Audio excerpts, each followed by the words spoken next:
All right. New streaming platform, or I'm using a new software to stream, so hopefully know we're doing that. Let's see if it picks up this sound. Yeah, let's get it. Cheers, everybody. Welcome back to Your Lake Fork Guide Live. And man, welcome back on a lovely, lovely East Texas Monday night. Yeah, that's right. When you fish every day, you don't really know what day it is. Kids been out of school. I got nothing to keep my calendar. So welcome back to a Monday night live stream, man. Gonna have some new baits. We're gonna fish some new baits. It's Merry Fishmas. All that nonsense with Christmas. That's over, right? Like all the wrapping presents for everybody, dealing with family you might or might not even like. Hey, now it's time to move on to Merry Fishmas, because once you get past Christmas, we'll explain all that here in a minute. It's time to start going fishing and thinking about fishing. And yeah, so tonight we're going to be unveiling some brand new baits that I'm willing to bet you've never heard of. Not trying to make a slight to this company anyway, but I hadn't heard of them until I stumbled across them on another social media platform. So tonight we are going to unveil some new baits, break them down, show you what they got to offer, give them some love, because they gave me a big box of baits. And so I'm very appreciative of that. So we'll be showing those off. And I think some of them are going to be able to help me catch some more fish. And hopefully they'll help you as well. Yeah, let's get it. Cheers, y'all. We're drinking the cheap stuff tonight. Let's go. With some George Strait in the background. Hey, thumbs up in the comments for George Strait in the background. How about that? We got lots and lots and lots to talk about tonight, man. As you guys get in here, let me know how everything looks on the stream, because I'm using a new platform to stream with through YouTube where I can add people in. So we'll be able to get people on the screen with us. You know, we've had calls in the past. Well, now we'll be able to add people on the screen like real podcasts do. So like we're becoming kind of like, you know, but like I'm kind of a big deal. Got an apartment that smells of rich mahogany, many leather bound books. Yeah. So that's what's going. We're actually getting a lot more official with our podcasting equipment here. It's just we're streaming on a computer, which is the first time we've ever done that, rather than a phone. And we can add people in now on the screen with us, which is cool. We've never been able to do that. So looking forward to experiment with that, and I may experiment with it some tonight. I think you can highlight comments. We'll just go to the latest one. Let's see. Oh, we don't want to do any of that. Delete comment, put user in timeout, ban user, and delete their comments. No, we don't want to do any of that. I thought that we could put comments on the screen somehow. I don't know how to do it. We'll study this more and figure this out as time goes on. Yeah, everything looks good. Hopefully the audio is good. The picture's good. You guys are having a good experience on the live stream. So why is it Merry Fishmas? Why do I say Merry Fishmas? Well, guys, look, from what I found from being in this business for a while now, it's like when you get past Christmas, it really becomes fishing season. Like maybe not that many people are fishing just yet, but it seems like there are a lot of people. Okay. And I can, I'm checking my live stream now. So it seems like there are a lot of people. Yeah. Everything looks good. Let's go. Awesome. A lot of people start turning their thoughts toward, like all of us bass fishing guys. Like, okay, some of us hunt. Some of us duck hunted in November. Some of us deer hunted in November. Some of us did both. Some of us are really into football and watched that for a while. That's winding down. Deer season's winding down. You have the split coming up, the duck winter. The second part of the split's open, so or about to be open. I don't know. I don't duck hunt a lot, so or I don't duck hunt at all anymore. But so duck hunting's kind of winding down as well. And really, this is when people start thinking about fishing, even if they're not on the water. Like what I found is that people consume more bass fishing content, buy more bass fishing equipment in January and February than any other time of year. And there's a lot of us that fish hard in January and February. Because here's one thing, if you don't know this, if you don't know, you need to know. Like it's pre-spawn, guys. Like right now is pre-spawn in this area. You look at the weather we're having. Yeah, it's going to get cold in January, February.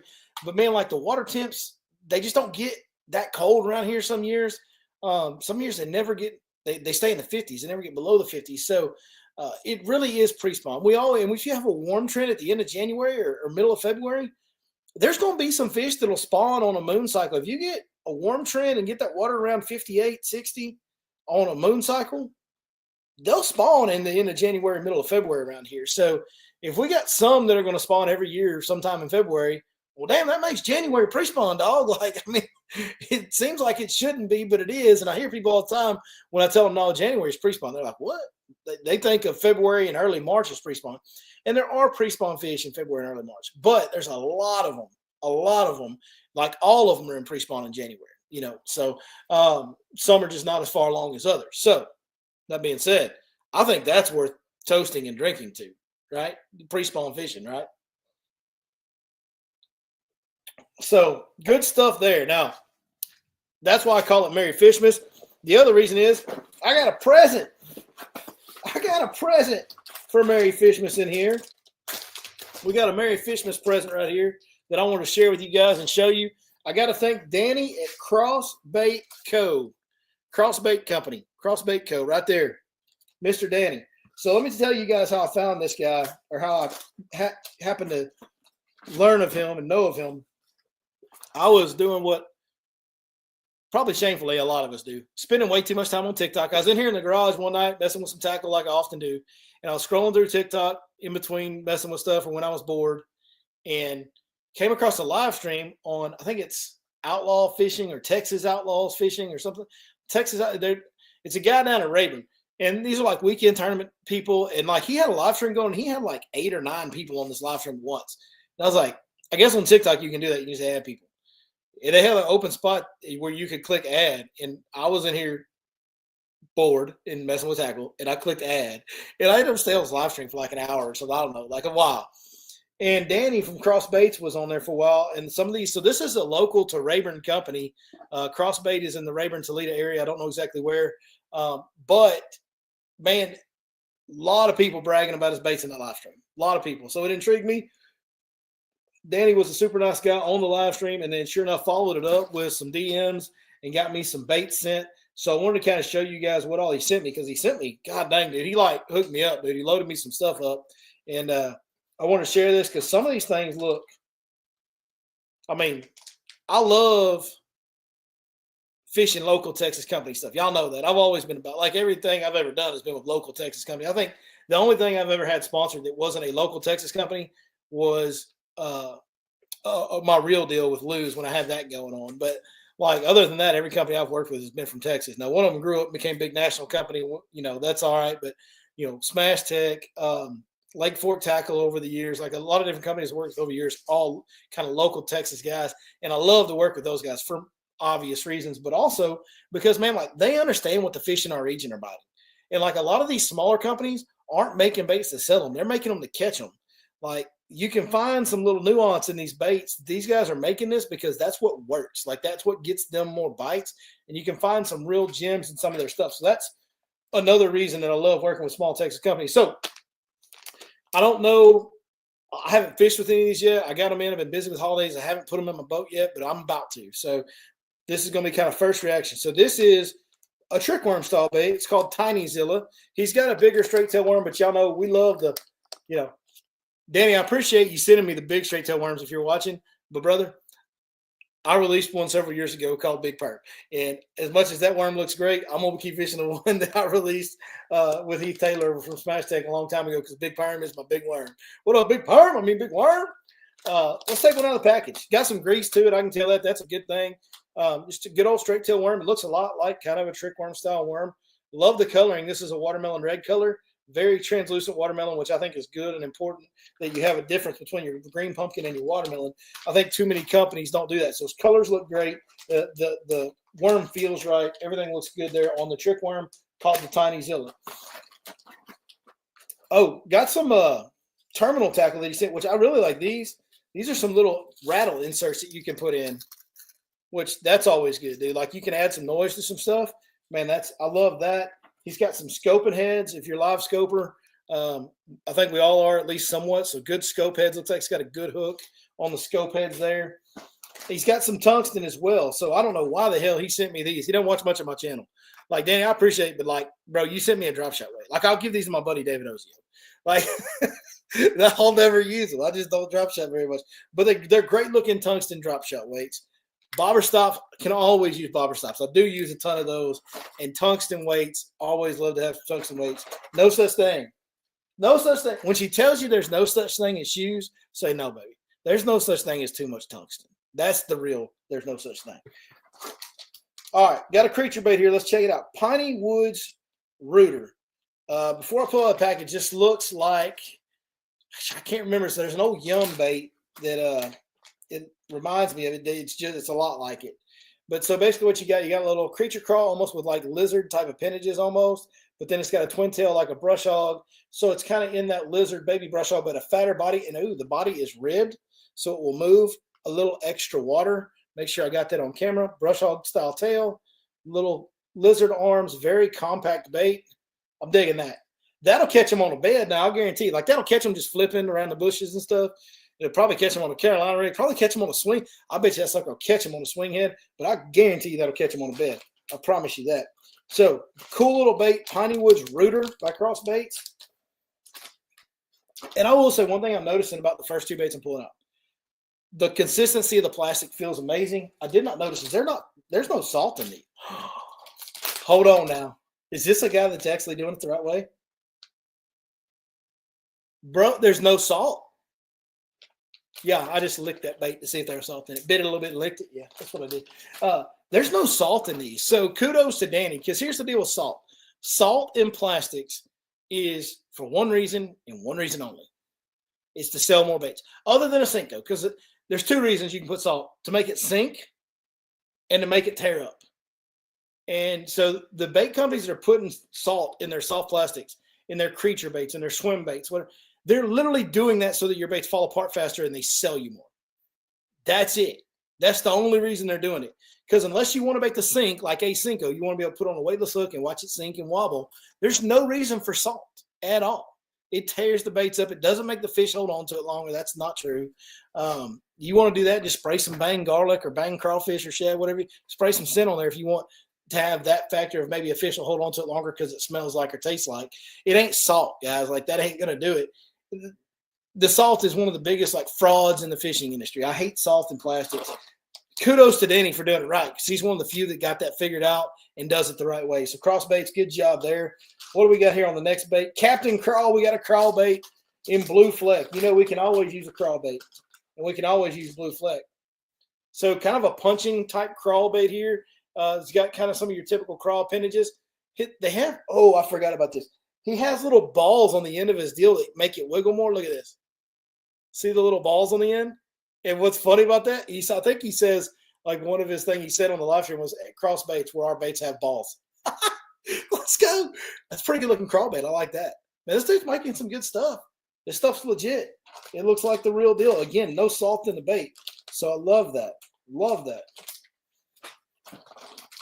What do we got here? We got Bigfoot. Another creature bait. Let's go see. See what Bigfoot has to offer. This is going to be in Green Pumpkin Magic. Great color. Great color, Green Pumpkin Magic. Love that. Got a crawl bait. You got to detach the crawls. This is like kind of rage crawl type of line, but different shape. But has the appendages, the like flange, the appendages on the end to really give that, that thump and wag. So beaver style bait with thump and wag rage appendages. Looks good to me. It'll catch them, guaranteed. I guarantee that bait will catch them flipping. On a bed, too. Another bed bait. That dude's got 3 baits that I can use on a bed, so like we can be best friends. Got a lizard here. 8-inch Magnum lizard. Old school. Let's get it. I love that. Here's old forgotten bait that I guarantee you'll still catch him right there. You give me one of them cold front. Hey, I promise you I can take this out to Lake Fork tomorrow, run it through a ditch in the back of a creek, and catch a fish on a black and blue lizard, just like that on them cold front days. For the next 3 days, you can go to Lake Fork and catch you some fish on that bait right there. I promise you could.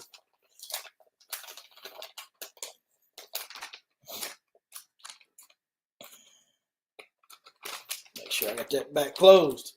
You know what we ain't done in a while? Yeah, this right here. Have one with me if you don't mind, folks at home. Fluke. We got some fluke baits, some big fluke baits, and some medium fluke baits. We got 6-inch and 5-inch fluke baits. This is called Big Sister Twitch. So obviously Flukes have taken on a new purpose now with live scope, kind of a brimish, greenish color like that.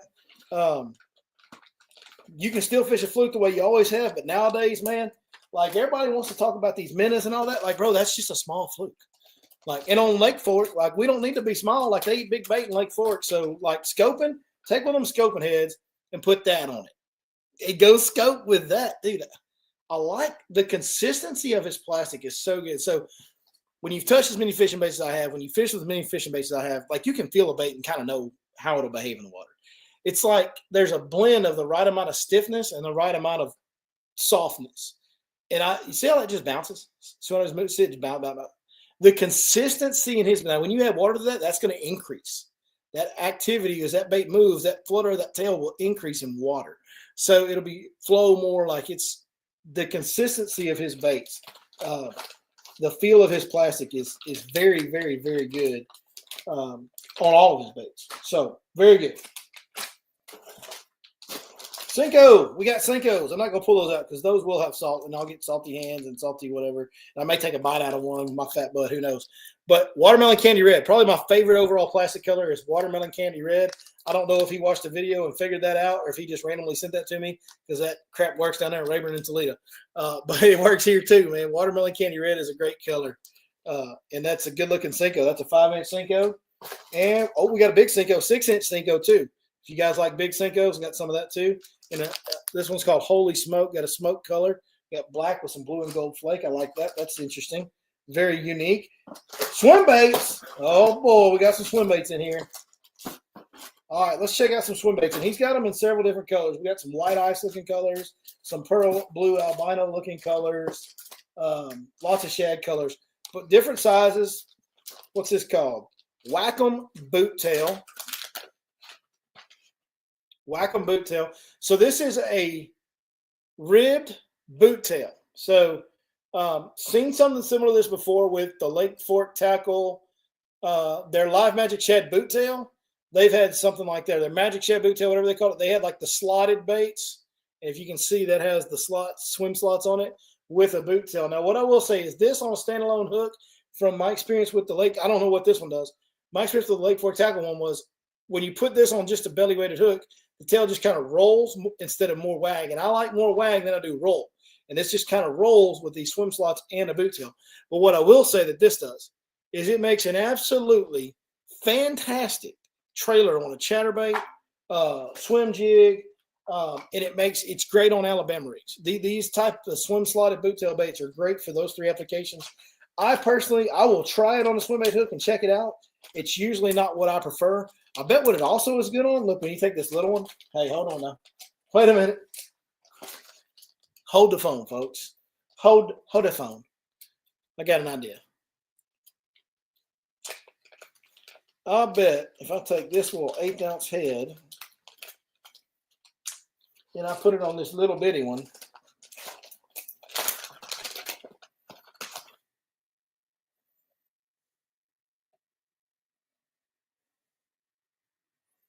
this may not be the straightest rigging job I've ever done, but we'll do it anyway. Being straight's overrated these days is what they tell me. I don't know. Just kidding, folks. It's just a joke. Check that out. There's your scope rig right there, folks. Little bitty bait. That's your good little finesse scope rig. And you add that boot tail on there. That water boots is going to float it. And it's with those swim slots and the boot tail. That's going to be a great scope bait right there, guaranteed. 100%. That is, I'm leaving that one on. Hold on, wait. You ready for it? Kobe.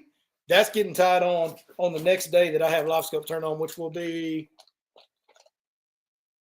day after tomorrow. Yeah, we're going to scope with that. Guaranteed. So I got several of those swim baits, the slotted swim baits, several packages of those, which I will use. So I thank you very much, Mr. Danny. Oh, shut your mouth. You shut your... Oh, you almost made me say potty words, Danny. What is this called? Oh, there's not a tag on here. What is it? Okay, we have Whack-'em boot tail. Now, this is the Whack-'em fish tail. So this is going to be, y'all know how much I love fishing a chatterbait. And y'all know what time of year it is. It's getting to be where those orange and red chatterbaits start working, right? Look at this. Chatterbait trailer, swim slotted, ribbed chatterbait trailer with supposedly these little balls on the end of the tails make them go crazy. Like the action gets wild on them is what everybody was talking about in that live stream that I was on with them. But, dude, that's a great color for a chatterbait trailer this time of year, is it not? Like, come on with it. I love it, dude. That's awesome. He sent me several of these. So we got some new chatterbait trailers in the house. It's going to be hard to replace my Live Magic Shads, but we're going to try. We're going to see. We'll do a test run with them with me and customers and see what works out.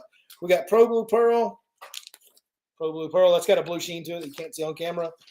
We got Holy Shed BP Belly. I don't know what it's white belly with like the dark back with the blue flake.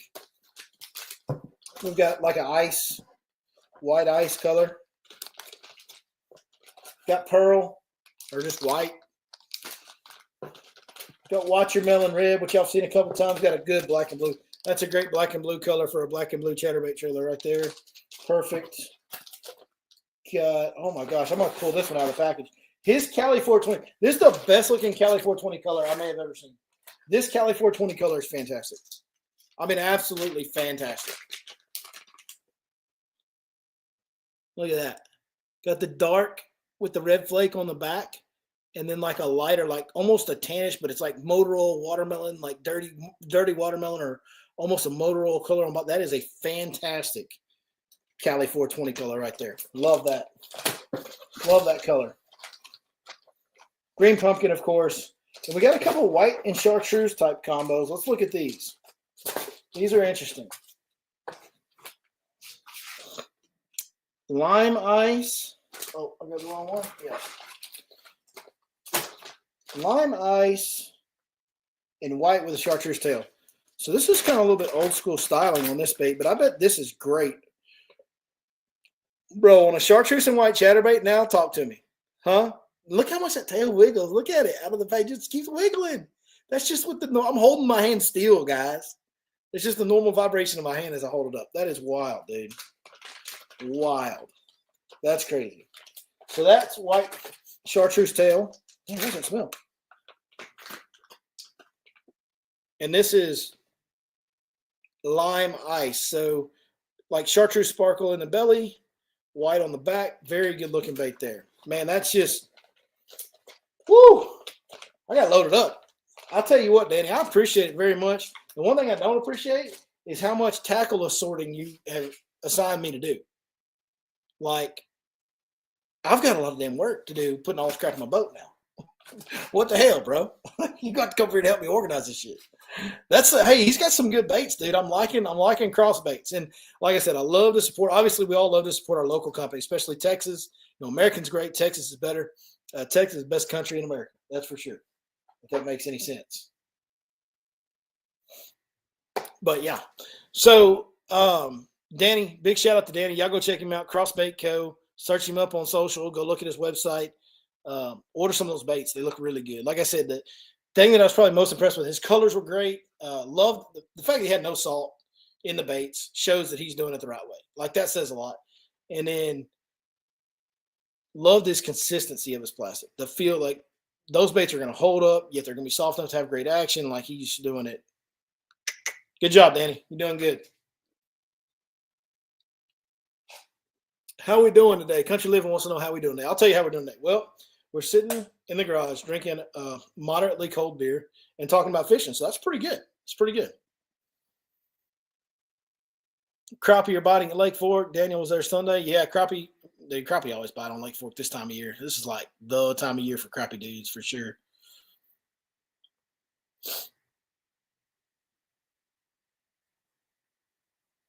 Yeah, Todd Lakes has always liked talking with the old man at Lake Fork Tackle. He always gave me new stuff to try. He'd say, just give me a call and let me know what you liked. Yeah. And then Todd said, I'm sure he did that with tons of people. Yeah, he did. I've watched him do it with numerous people when I was in there. So when we started our seminars, we started in the back of the Lake Fork Tackle office. And man, it was a good time, dude. And watching Ronnie interact with people, he loved to take care of everybody that came in there the best he could. He was such a generous, nice man, for sure. No doubt. And the new owners are doing a great job, man. The new owners have kind of breathed some new life into the marketing efforts and bringing some new baits, innovating and putting some new baits on the market. So Lake Fork Tackle is alive and well, doing good. That legacy is living on as it should, for sure. Especially when you consider the people who started it. Like that brand deserves to live on in the industry, for sure. Are there any bigs being caught on for it? Yeah, I mean, there's not a lot of people fishing for it, but yeah, no, to find bigs. That's the other thing. Like, are you talking about 13-pounders? No. I mean, like once in a while, I mean, maybe like a couple a year that nobody wants to talk about, but 10-pounders rarely, but happens. 7, 8, 9 pounders. Yeah, it happens every week, multiple days a week, for sure. It's still this is the time of year. You want to talk about catching 7 to 9 pounders? Like right now is the time to do it. Like it's that time of year on fork. You can definitely catch some giants out there. So speaking of, if you guys want to get on a guide trip, January is one of the slowest months typically in the guiding business for most guides. And man, I've got some openings in January this year, in the near future, and all through January, scattered throughout January. I got a few openings. So, man, if you guys want to go on a guide trip and want to go hunting for some big fish, like January is maybe my favorite month on Lake Fork of the whole year. So, if you want to come fish when we holler at us, yourlakeforkguide.com, call or text 903-519-1542. For all those guide trips are actually linked in the description of this video. And look what we can do now. We're so fancy now. I want you guys to watch what we can do. Look at this. Watch this. There we go.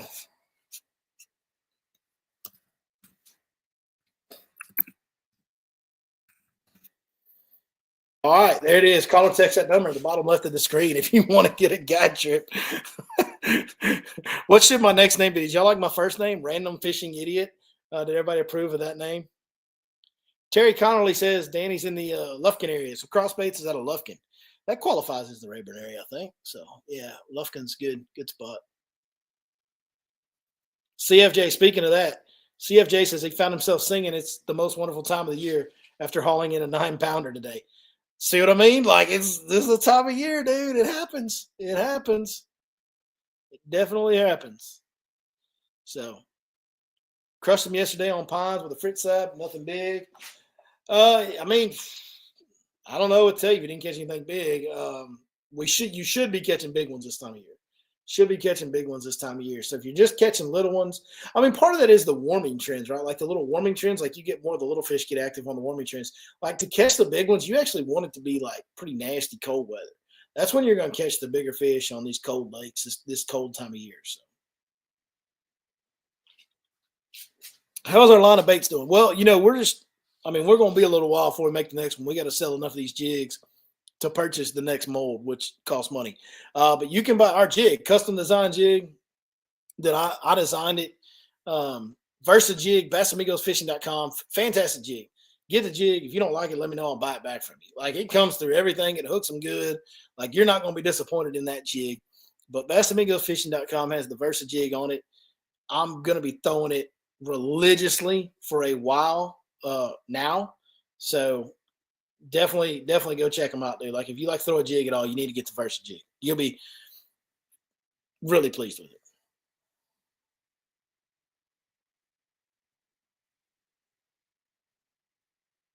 This is an interesting comment. I didn't know that fish could be racist, but you can go fishing where I am and they're racist. It's rivers to free stuff. It hasn't even opened up yet. Pretty good comment. Although I think maybe you might need one or two more of these to straighten that out so we can understand it. So cheers, everybody. Let's get it.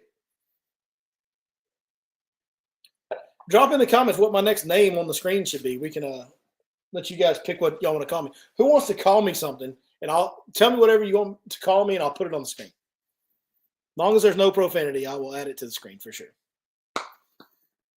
Chris Curtis wins comment of the night so far for that. Here it is. There we go. I figured it out. Let's get it, folks. Hell yeah, I know how to put comments on the screen now. Woo. Mr. Bass Boy. Mr. Bass Boy.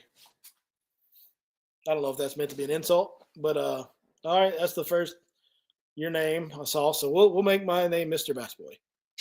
Do I have to spell it like all gay and stuff like you did, or do I spell it how I want to? I don't know.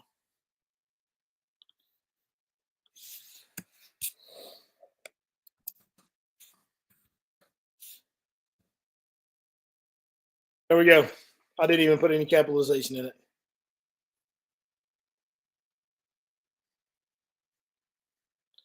Oh, Chris Curtis. he said, I said where I am from. Here, I'll just show you guys. There you go. The river's not opened up yet. It's still freezing. I can't wait to go back out there so I can get myself a big PB. That is not, sir. That may have been what you meant to say, but we will show it again. It is not what you actually said. For the record, you definitely called them racist, which I think is wonderful, and I'm thoroughly enjoying. Been watching you since you had the Paul Wall look, man. The goatee when I just had the little tiny goatee, mustache. I've gotten the Paul Wall comparison. It's hard to see now with the full beard, and I'm so dang redneck compared to Paul Wall's such a hood rat. It's hard to see it, but there is a resemblance between me and Paul Wall for sure. For sure. Who's got? Yeah, anybody got fishing questions? Hell, whatever y'all want to talk about, we'll take it whatever direction you want to, man. We've had warmer than usual. Like you might not think it because it's gonna be cold the next few days. It was cold a while ago, but like we've had warmer than average temperatures for this time of year. Like the water's not cold. The water's not cold right now. It's kind of going to be like an active winter. Like it's if you want to go fishing, it's a good winter to go fishing. Like, yeah, there's going to be some of that Jig Creek Channel being. There's going to be some of that main lake scoping deal, but like, dude, there's going to be a lot of fish that are just up on the bank in this warm weather and getting after it. The Road Guide. That's a good one.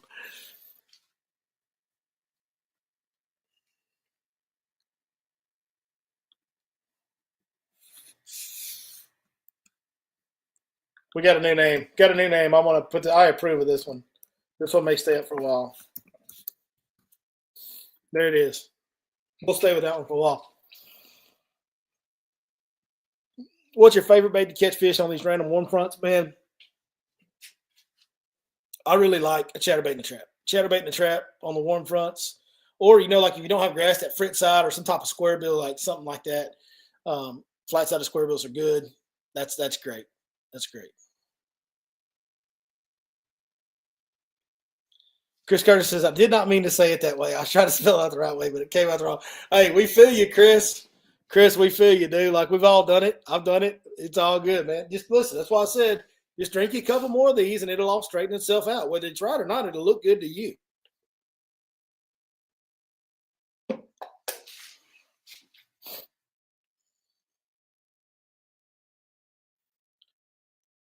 Brandy Branch is interesting. How do you fish grass in 20 feet of water? Are you kidding me? I wish every lake had grass in 20 feet of water. Well, it depends on how it's laid out. If it's topped out, matted up, you got to punch it or you got to fish outside of it. That's it. The real key to that, and it becomes, well, it's John Denny. John Denny, my buddy. Good buddy. Love John. John's a good friend of mine. The real key to the 20 feet of water deal, when you got a lake that has grass and 20 feet out to 20 feet of water all over it. By the way, you just probably loaded up Brandon Branch's boat saying it has grass and 20 feet of water. But that's okay. But you got to find the features. So like where a point makes that grass line extend out further, like a hump in it, where maybe when the hump rises high enough, it breaks up on the inside of it. Like you got to find the differences in that grass.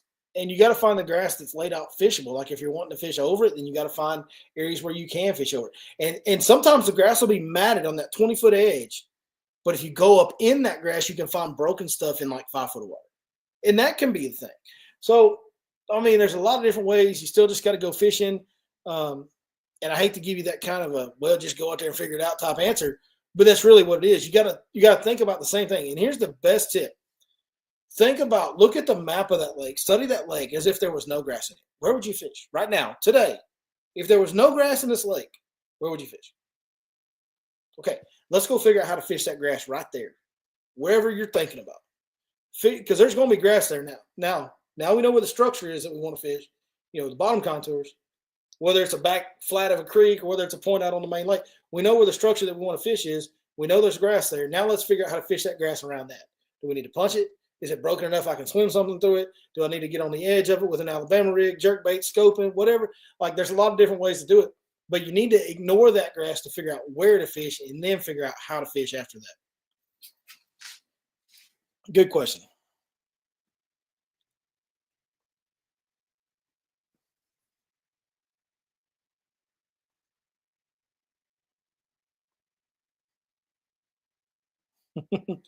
Danny from Crossbaits is on here. He said, well, first he said, glad you got your goodies. Man, thank you so much, brother. I can't thank you enough. I appreciate it very, very much. Bo Brown wishes they had the 20 foot of grass on Rayburn. Yeah, no, everybody does. I wish we had it on every lake. And then Danny from Crossbaits said, I know you're not a drop shot guy. And he said, I didn't used to until I did. So, yeah, no, I'm definitely not a drop shot guy, but we will show it off. And like I said, I'll give it to Ozio. He'll use it and brag about it, tell customers about it for sure. I mean, look, y'all know what I say about drop shots. Like, drop shots are great. You can win tournaments on drop shots. You catch a lot of fish, catch a lot of checks on drop shots. They're wonderful. The only problem with fishing a drop shot is you're still going to be gay when you win that tournament if you're using a drop shot. So it is what it is. You know. Jerk bait. He meant to say jerk bait, not Jersey bait. Jerk bait hasn't been working as good. It's because it's all year bait now. Yeah. They see a lot more of them now. They definitely see a lot more jerk bait year round than they used to. You're right about that, Ronnie. 100%. It's still a great bait because it's such a reaction bait. Like you still, it's like a chatterbait. They see a bunch of chatterbaits, but chatterbaits still work because when they pop out of that grass, they kind of have to react to it. Same thing with jerkbait. When it pauses in their face and goes like they kind of have to react to it. So.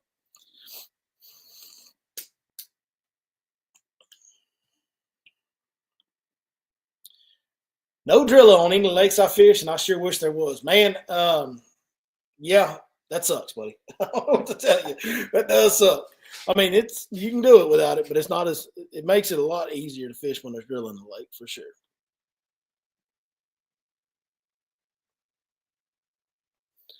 So I want to bring this up so you guys can see. That's Daniel Cross. That's from Crossbaits. That's his YouTube deal.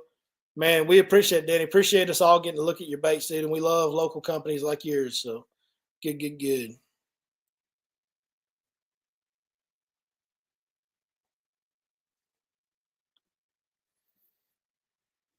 All right. Who else has got comments, questions, concerns? Probably lots of concerns. If you knew me better, there would be anyway. You know what I mean? You know what I'm saying?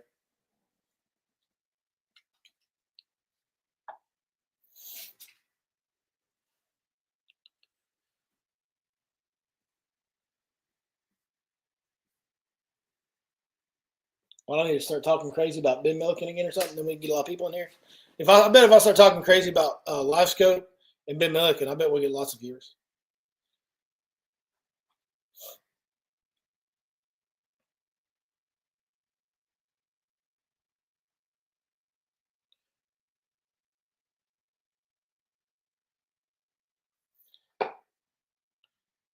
So Jeffrey Witt, I'm reading your comment. Do you mean to tell me there is no more grass in Lake Amistad? Because that's crazy. There used to be so much in there. Like I know it fluctuates. The water level fluctuates up there. That can take it out. But it's like crazy to think that there's no grass at all. Are you telling me there's no grass at all in Amistad? I need to know. Went to Martin, only one unit working because of fire, just a normal lake now. Wow, that sucks. That's terrible to hear about Martin Creek. They only got one pump.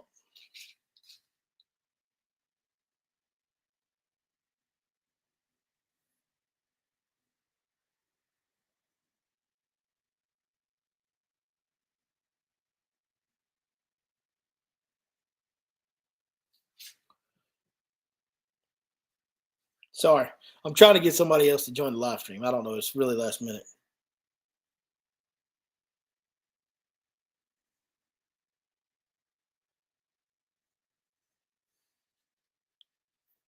"10 seconds of liberal tears." Let me think for a second. Liberal tears? Anybody want some liberal tears? 10 seconds of liberal tears. I don't know, man. Like I haven't really been thinking about too many liberals. It's like you don't beat the kid up when he's down. Like, you know what I mean? Like we kind of whooped him already. Like we whooped him a little bit this year, so I don't want to kick on him too much. Like let them go lick their wounds, come back crying and screaming and hollering about something else. Then we'll go back to kicking on them, I guess. Dang. Was it Amistad in May and found zero grass? That sucks. That's terrible news, buddy. Like terrible news.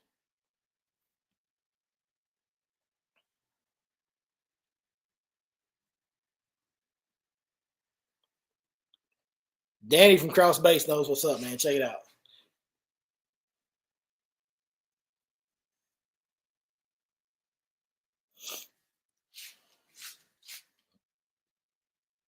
That's the deal, dude. No, I can't tell y'all how big of a deal that is having no salt, how much better it makes the baits. Like, it makes them so much better. It really does.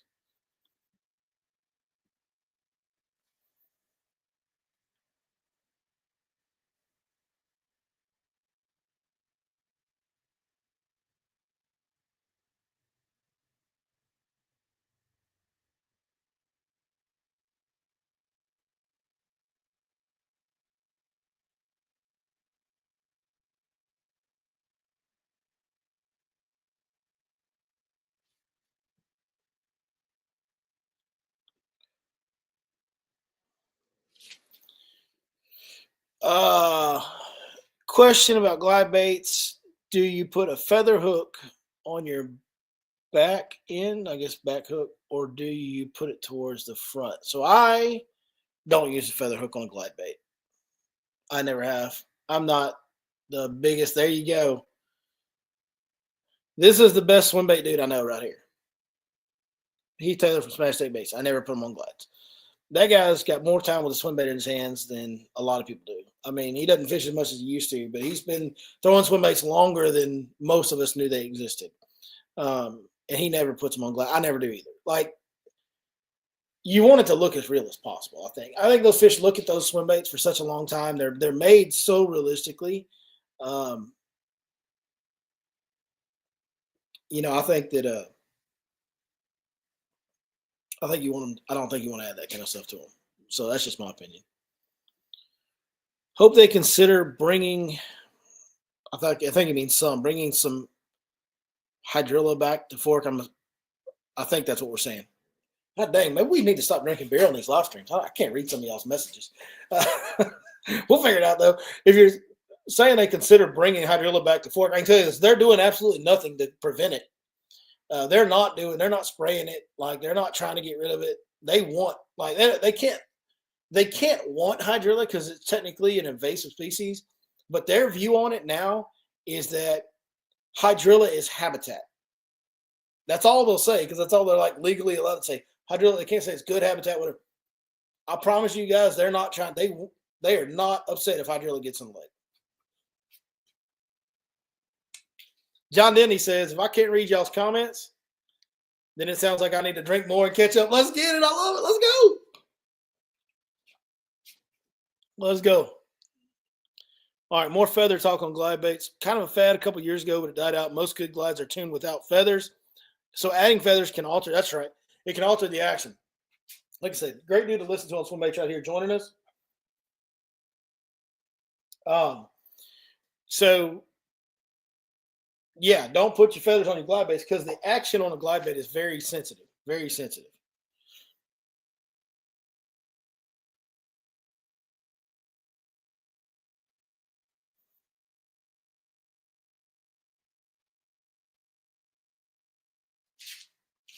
Y'all put in the comments that y'all want Heath Taylor to join this live stream. I'll try to get him on here.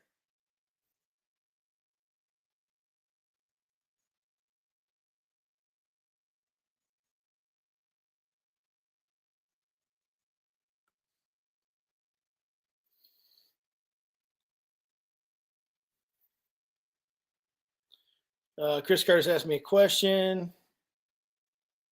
Oh, the feather and the hook? Yeah, we've been answering that, Chris. So I guess there's just a delay in it.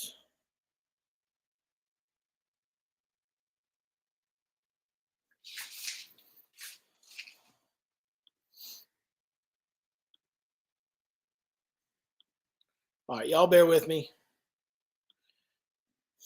I'm going to try to get Heath in here. Stay with me 1 second.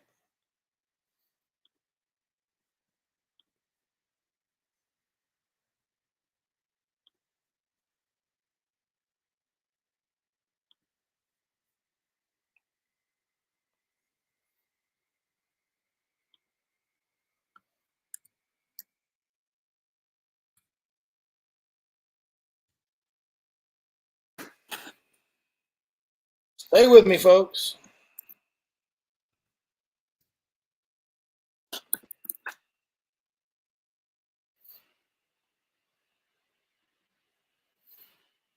All righty.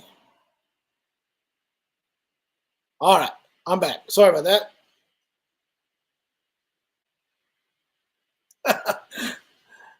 Love to hear this. If you need to find grass, just hop on over to Caddo. Pick a strain, any strain. They got them all. That's a cool lake, man. It's kind of far out of the way. It's kind of removed from everything else, but God dang, that is a cool lake, dude. If you guys want a destination place to go check out that's tons of fun, Caddo is an awesome place to visit. There's no doubt. It's the beauty of it on its own is worth the trip, and it's good fishing. Like there's some dang good fishing there. Fun and Sun show's coming up. Danny says he saw the Smash Tech Baits at Fun and Sun last year. Yeah, dude, he makes great stuff. Makes great stuff for sure. Fun and Sun show's coming up January 10th, 11th, 12th, I believe. I think that's what it is. Yeah, 10th, 11th, 12th. Fun and Sun show. It's at the Fun and Sun boat dealership in Hurst, Texas. It's always great, dude. There's going to be some top-level pros there. There'll be great seminars going on. Lots of good local bait companies. Really cool. Really cool. So I think Heath is trying to figure out how to join this thing now. I'll send him an invite. We'll see if he can figure that out and get on here with us or not. He can talk swimbaits with us.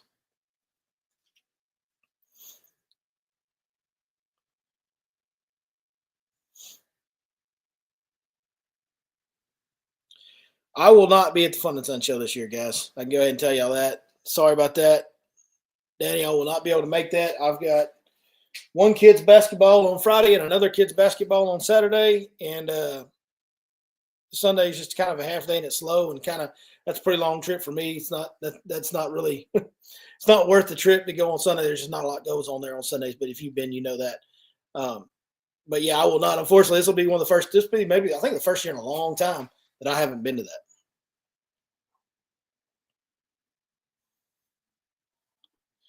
Jeffrey Witt, don't say that in public because that is illegal. He's talking about putting hydrilla in his live well and taking it to lakes. First of all, with hydrilla, there's no guarantee that it takes because it's a seeded plant, so it's tough to get it to take underwater. That it doesn't really work that way. I mean, theoretically, it could work that way, but it doesn't. I got Heath in the house. We're about to add him. There he is. Got the shine off the head.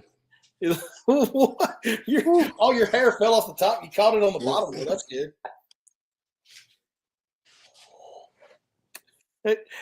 Hold on. Is your mic everything on? Yeah, you hear me? Yeah, I hear you. Okay, I hear you. Do you hear me? You see where I'm at? I do. You're there making baits. Look at that. That's what's up. That man knows about glide baits. I'm telling y'all now. Heath, I know you're going to be at the Fun and Sun show. You want to? I mean, I guess a lot of that's going right. Yeah, that's what's coming. That and a bunch of other stuff. Do you want to give a sneak preview of your one you've been sending me texts about or not? I could. Let me grab one. Dude, y'all are going to love this. Y'all are going to absolutely love what he's fixing to show you. This is fantastic. And Jeffrey Witt, for this comment, I know you were joking. For the official record, you were joking. I found the one I'm looking for. There it is. Find it? There's one. These are the prototypes, I guess you would say. Prototypes. All right, tell us what you got here, Heath. Okay, we're gonna make angling great again, right? Mm-hmm. Yeah, Magnet, baby, make angling great again. Whose face is that? What's behind there? What was that? A Pez dispenser? What you got there? What is it? Did you make a Donald Trump face swim bait, Heath? In red, white, and blue. It is, and it's in red, white, and blue. Red, white, and blue. Do you have other colors with Trump? We will. See that? You can see it in the light. MAGA? Yeah, we see it. It's showing up here. Yeah. And then on the other side, we got 45. That doesn't show up as well. Yeah, we got 45. It's hard to see in this light. Sucks. It's got 45, 47 on this side. 45, 47, and MAGA. MAGA on this side. And it actually swims really good. I bet. So when you were showing me the original prototypes and it was just kind of a blank, whatever shape of it, I was like, dude, that looks like that's going to have some, like that's a thumping swim bait, I would think, right? Yeah, let me see. Hang on. Got one you can put in the tank for us? So that's worth the trip to Fun and Sun. If nothing else, go to Fun and Sun to get yourself a MAGA swim bait. Yeah, this gonna be hard to do one-handed. Maybe. Hang on. Really need to clean the tank. Can I turn? Is there a way to turn the camera around? No, that turned it off. Oh well. Let's see. A bunch of real tech-savvy rednecks trying to do this here. Hang on. Yeah, That's I can't gonna do be it. tough one-handed. Can't do You this have to one-handed. get close. Yeah, I see the tail moving a little bit. Yeah, I can't do it one-handed. No, you need one of them knuckleheads in there with you to help you. Yeah, they're in there playing Nintendo. Yeah. That's probably good considering we're live. Don't tell them what we hear. Yeah. So does the Trump swim bait, does the MAGA swim bait have a name yet? Is there anything official? It is the Trump swim bait. There's probably gonna be. I need to find something to hold my phone here. Hang on. There's probably gonna be like 4 colors, maybe. There'll probably be that one, the red, white, and blue one. That'll be probably America. Just good old MER. Hang on. America. Then we'll. Wait, do you spell that MER? I thought you spelled it MUR. We can probably do MU, and then there'll probably be one. Hang on, let me get you the other one. There's a prototype of another one. Uh-oh. We're getting prototype. I'm gonna change this in a little bit, but we got Orange Man. The orange face. I love the orange face, bro. Orange Man good. Orange Man good. Not bad. That's good, not bad. That's right. Good. I love it. And I'm debating. I'll probably do one called Liberal Tears. Liberal Tears will be a good one. Somebody wants to ask you a question in here. I want to let you read this.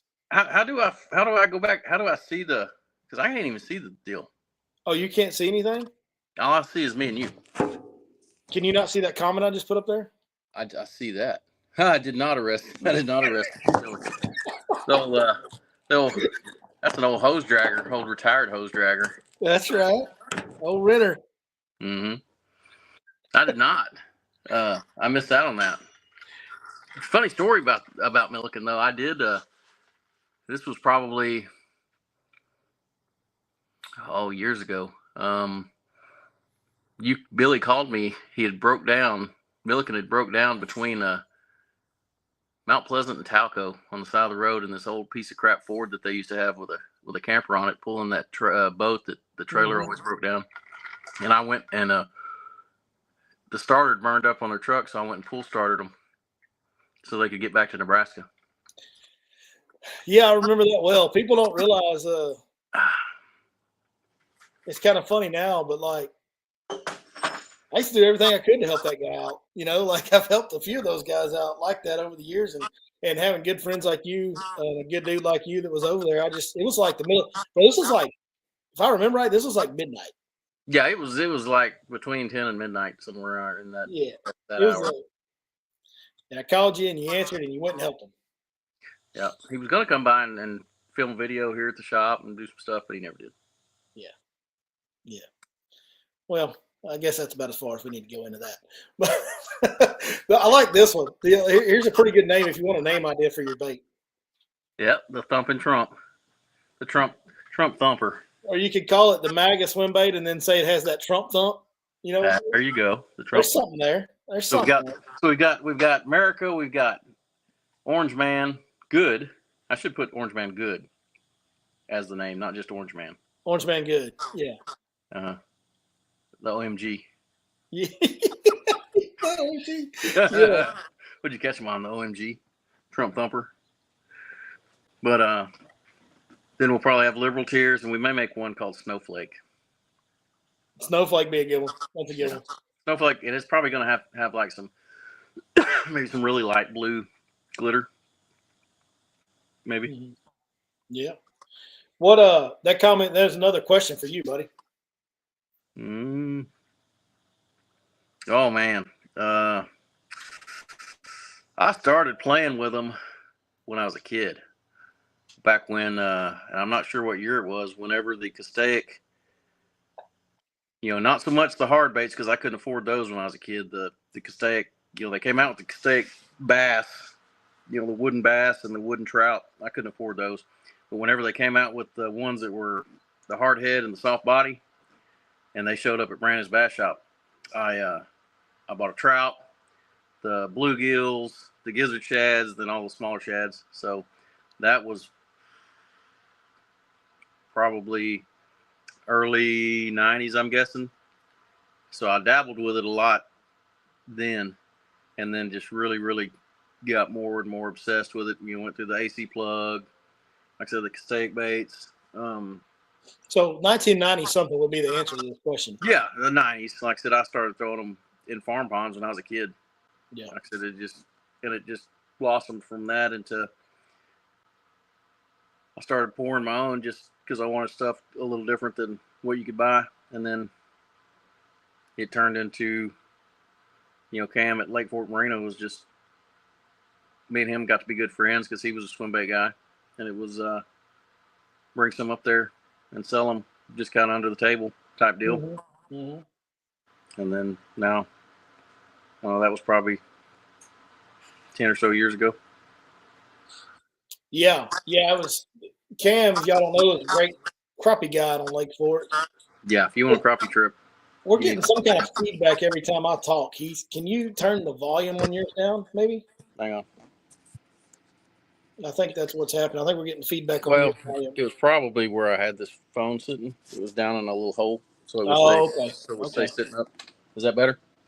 Let me see. Can I hear myself? Yeah, that's way better. Yeah, thank you. Yeah, it was down in the hole. So Cam at Lake Fork Marina, he's the son of the owners there, and great crappie guide now. But he used to run the tackle store. Kind of, he was working the cash register and everything in the tackle store, and he just knew Heath personally from being around the fishing world. For those that don't know, before this guy got into making baits, he used to whoop everybody's butt around here in tournaments. Like, he's pretty good. He's got a lot of plaques in his other shop in his garage. I've seen them. But yeah, so Cam knew him from the fishing world and talked him into bringing some of his baits he had started making in, and that's kind of how this started. And now, hell, you're on Tackle Warehouse and have a demand that you really can't keep up with and all that kind of stuff. So yeah. What bait? Here's a good question for you. What bait turned you on to the swim baits? Like, how'd you? Yeah, was it just randomly finding those baits at Brandon's, or was there something that led you that way? And I don't know that I think it was just because we used to go to Brandon's when I was a kid, and it was like, I could spend hours in there, the old building, and I guess when they showed up there, I just got, I don't know, just so intrigued by them. Like, they blew me away how real they looked. And that's really what got me into them, was that the one I caught the most fish on was the bluegill, the one with the hard head and the diving bill and the soft body. Like, you could throw that thing out and it would sink really, really slow. And dude, you could throw it out there, and I don't know how many times you throw it out there and you just kind of be letting it sink really slow. It would almost suspend, and you'd just be letting it sink, next to a stump or something, and your whole line would just jump. Boom. Yeah. I said, just the way they hit it is completely different than any other bait. So that's what started it, was that bluegill, really. And then I bought the trout, and I never caught a lot on the trout. I caught some on the trout, but not near as many as I did on that bluegill. Yeah, I've seen some guys around here like throw trout baits and they catch some on it, but it just doesn't seem like I guess maybe because we don't stop trout. I guess that'd be the obvious answer, but with very few exceptions, some state park lakes and things like that, city lakes, but the trout stuff just doesn't seem to work around here like that stuff does. Well, when that all was going down, it was Johnny Glass was like the king of the big bait. Like, he was the first like big bait guy on Lake Fork that I can ever remember. Like, he was throwing the Castaic trout and all that stuff. Yeah. The soft body one. Duplashane was in on that deal a long time ago. Yeah, and he was catching and that and I don't even remember how we would find out about that. I'm trying to remember how we even found out about that. I was fishing fork more back then when I was a kid, because we'd take my dad's old Kingfisher out there and fish it. But I don't remember if it was just word of mouth or if because there was no social media. I think it was probably an article in a magazine somewhere. Yeah, like it was probably like that, those little Lake Fork news you can use. Yeah. Type deals I'd always grab whenever we go to Fork or go to the tackle shop. They'd have them there at Brandon's, and you grab them and read through them. But I can, the thing with that trout, it was really hard to get to swim right. Like it was real finicky. Oh, okay. So that's one thing that. But yeah, man, I see guys with the newer stuff like the HUDs and the River to Sea S Waiver when the glide baits were first coming a thing. And like the yellow trout color on the S Waiver would catch some fish down here, but it didn't really look that much like a trout. I mean, it looked like a trout, but it's kind of different too. But like the HUD trout colors, they just don't work as good as you get a HUD with. Hang on a second, I gotta go grab something.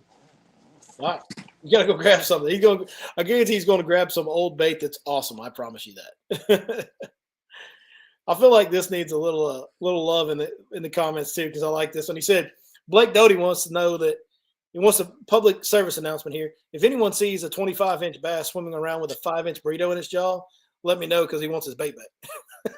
We'll do that. We'll put out the Your Lake Fork Guide bat emblem thing and get our boy his burrito back. That would be great. I wonder what Heath is grabbing for us right now. All right.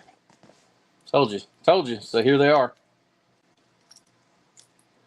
Everybody remembers that? Yeah. Oh yeah. These are hanging on my wall in the bait shop. The big goofy looking tail is something else. The AC plug, man. See, the tail's all jacked up on this one. It's so old. Yep. Torn up. You got some old epoxy. You got some teeth marks. So that was a good one. Like I said, here's the trout. Like I said, it was okay, but it was real finicky on your retrieve speed and stuff. So there's that one. But this was my favorite one. So it was a hangover. Yeah. Well, actually, it swam better than the hangover. Oh, okay. And if anybody wants any of those, you can get them at Shield for like $5 in the clearance. Yeah, we're trying to dump them. But that was the one when I was a kid. Like that one. That one caught. When that came out, like it blew my mind when I saw that as a kid. You know, that's funny you say that because you make more bluegill swim baits than any other swim bait guy I know, especially locally. And now I know why. It's because that was your best one. Yeah, this was my favorite. So like here's my version. Yeah.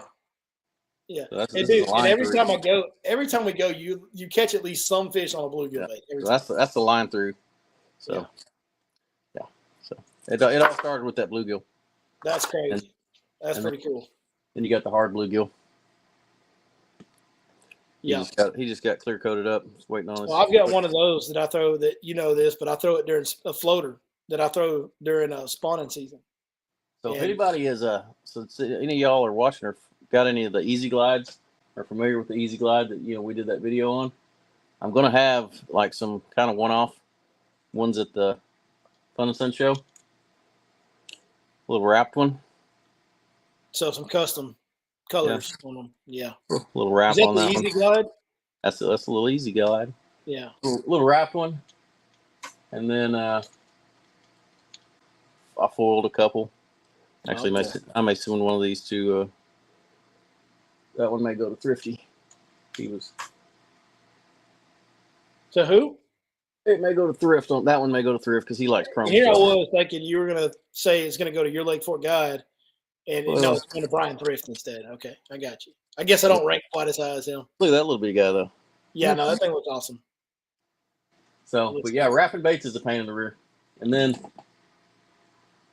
like I said, I painted a couple kind of little bluegill looking Easy Glides. You might want that one for springtime. I would, yeah, I'd take it. I would take it for sure. Oh, I went by where we filmed that glide bait show the other day. Yeah. That rain we got, it's full. It's run out of spillway. That's good. Yeah.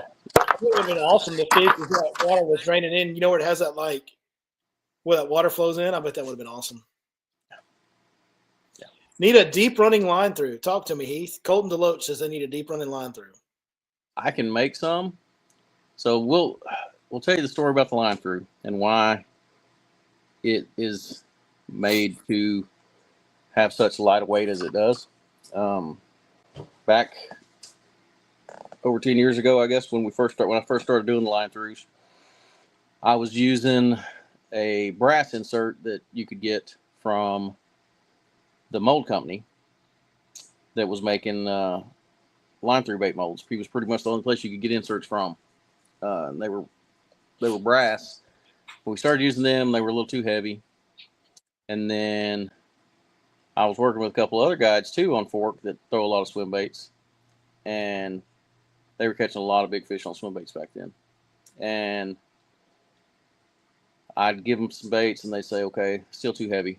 I want to be able to just creep it and it stay up and not fall." Of course, this was all pre-live scope, pre-throwing line throughs over the top of brush piles, and that's why people are wanting the heavier ones now. A lot of times, just for live scope and to throw them over brush piles. But back then, for what they're normally used to be intended for, you wanted to be able to throw it out there and just turn it just about like this and keep it up. So every time I tried lead, still too heavy.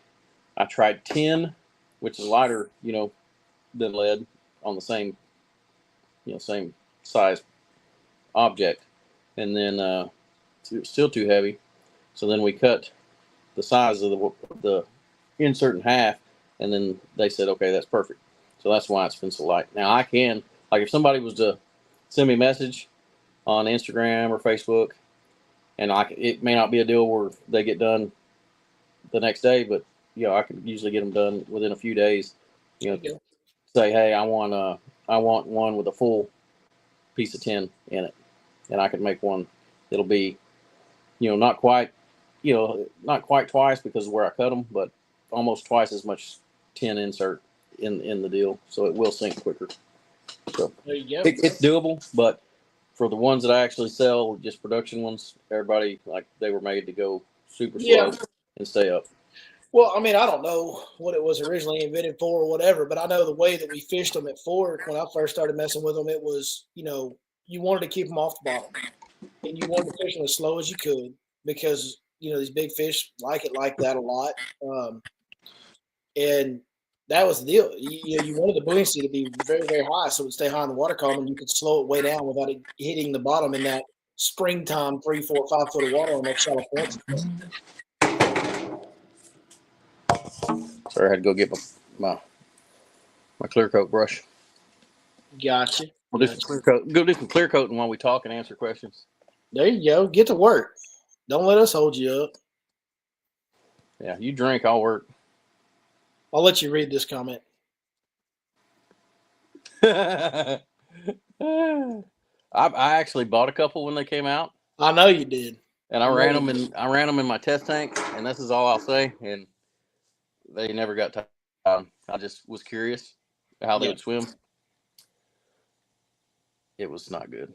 And there's I could go into probably a 10-minute deal about my theory on that of what happened, but I won't.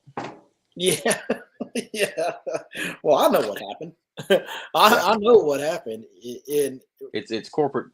Never mind. Corporate. Yeah. What happened is that company has become a corporation and they have numbers to meet. So exactly, and they're not gonna admit when something comes in that's not right. And there's been a few things they've released now that it's pretty obvious what they're doing. Like, the bait's not right, dude. It's just not right, and they're selling it anyway. But that's as far as I'll go on that one. All right, Blake Doty asking me a question now. What's one piece of advice for someone that's just starting to guide on different lakes in East Texas? Oh gosh, I mean I don't know that there is one piece of advice.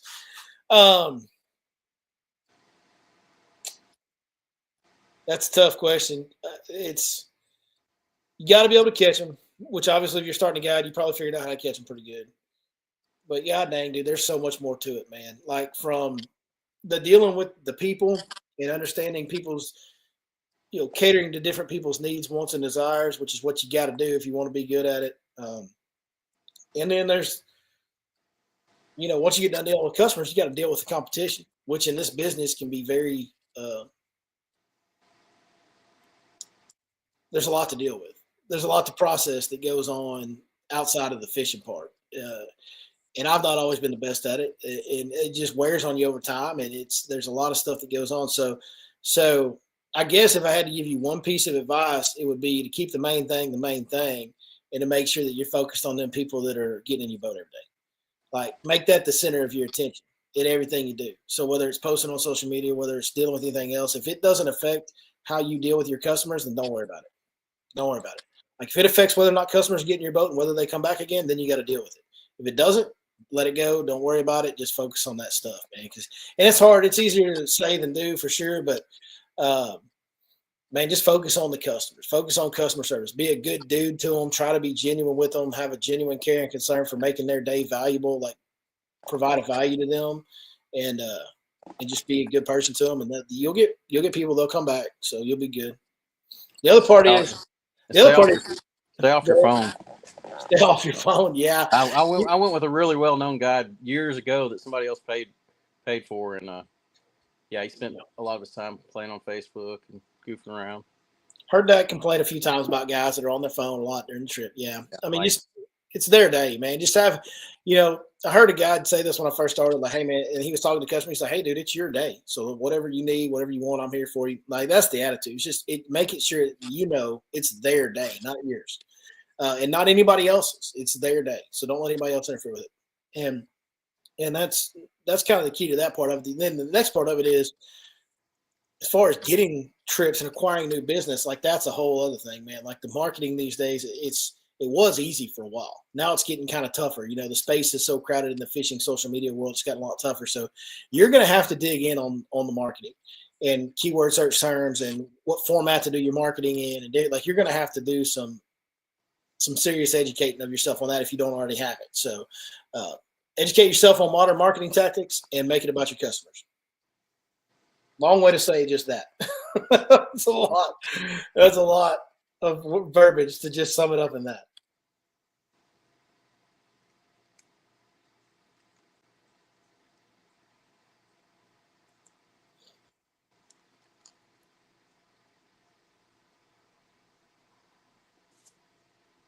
Why should I look like Popeye when I did this earlier? Yeah, you do look like Popeye. What is the mystery bait that you'll have at Fun and Sun? Doug, you missed it. He showed it a little while ago. Yeah. It's a swim bait with Donald Trump's face on it, is what it is. It'll make angling great again. Yeah, we're making angling great again. Hey, Doug, appreciate the order a while ago. I already got it boxed up for you. There you go, Doug. Got your order ready to go.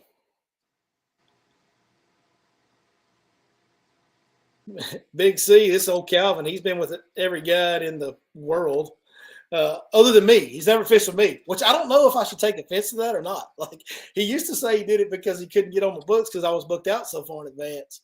And that was probably true. But, like, nowadays you could get on my books, Big C, but you still don't call me. And I want you to know that my feelings are aware of that, just so you know. But Calvin says he's been with many of the guides in East Texas, and that's true. I can verify he has been. You got to be personable and know your customer, plus be able to put them on fish. That is hard to do, man. Here's the thing. The hardest part about guiding is people go out and they get to catching them, Heath, and they think, well, I can catch fish. Well, yeah, you can. But can you catch them so good that you can instruct anybody how to catch fish? You don't got to find fish you can catch. You got to find fish that anybody can catch. And that's a whole different deal. And I promise you, you're going to have days when you fail at that. Like that, you're going to fail at finding fish anybody. You're going to have guys that can't catch them, that get in your boat on a tough day, and y'all are going to struggle. That's coming. Like, it's going to happen.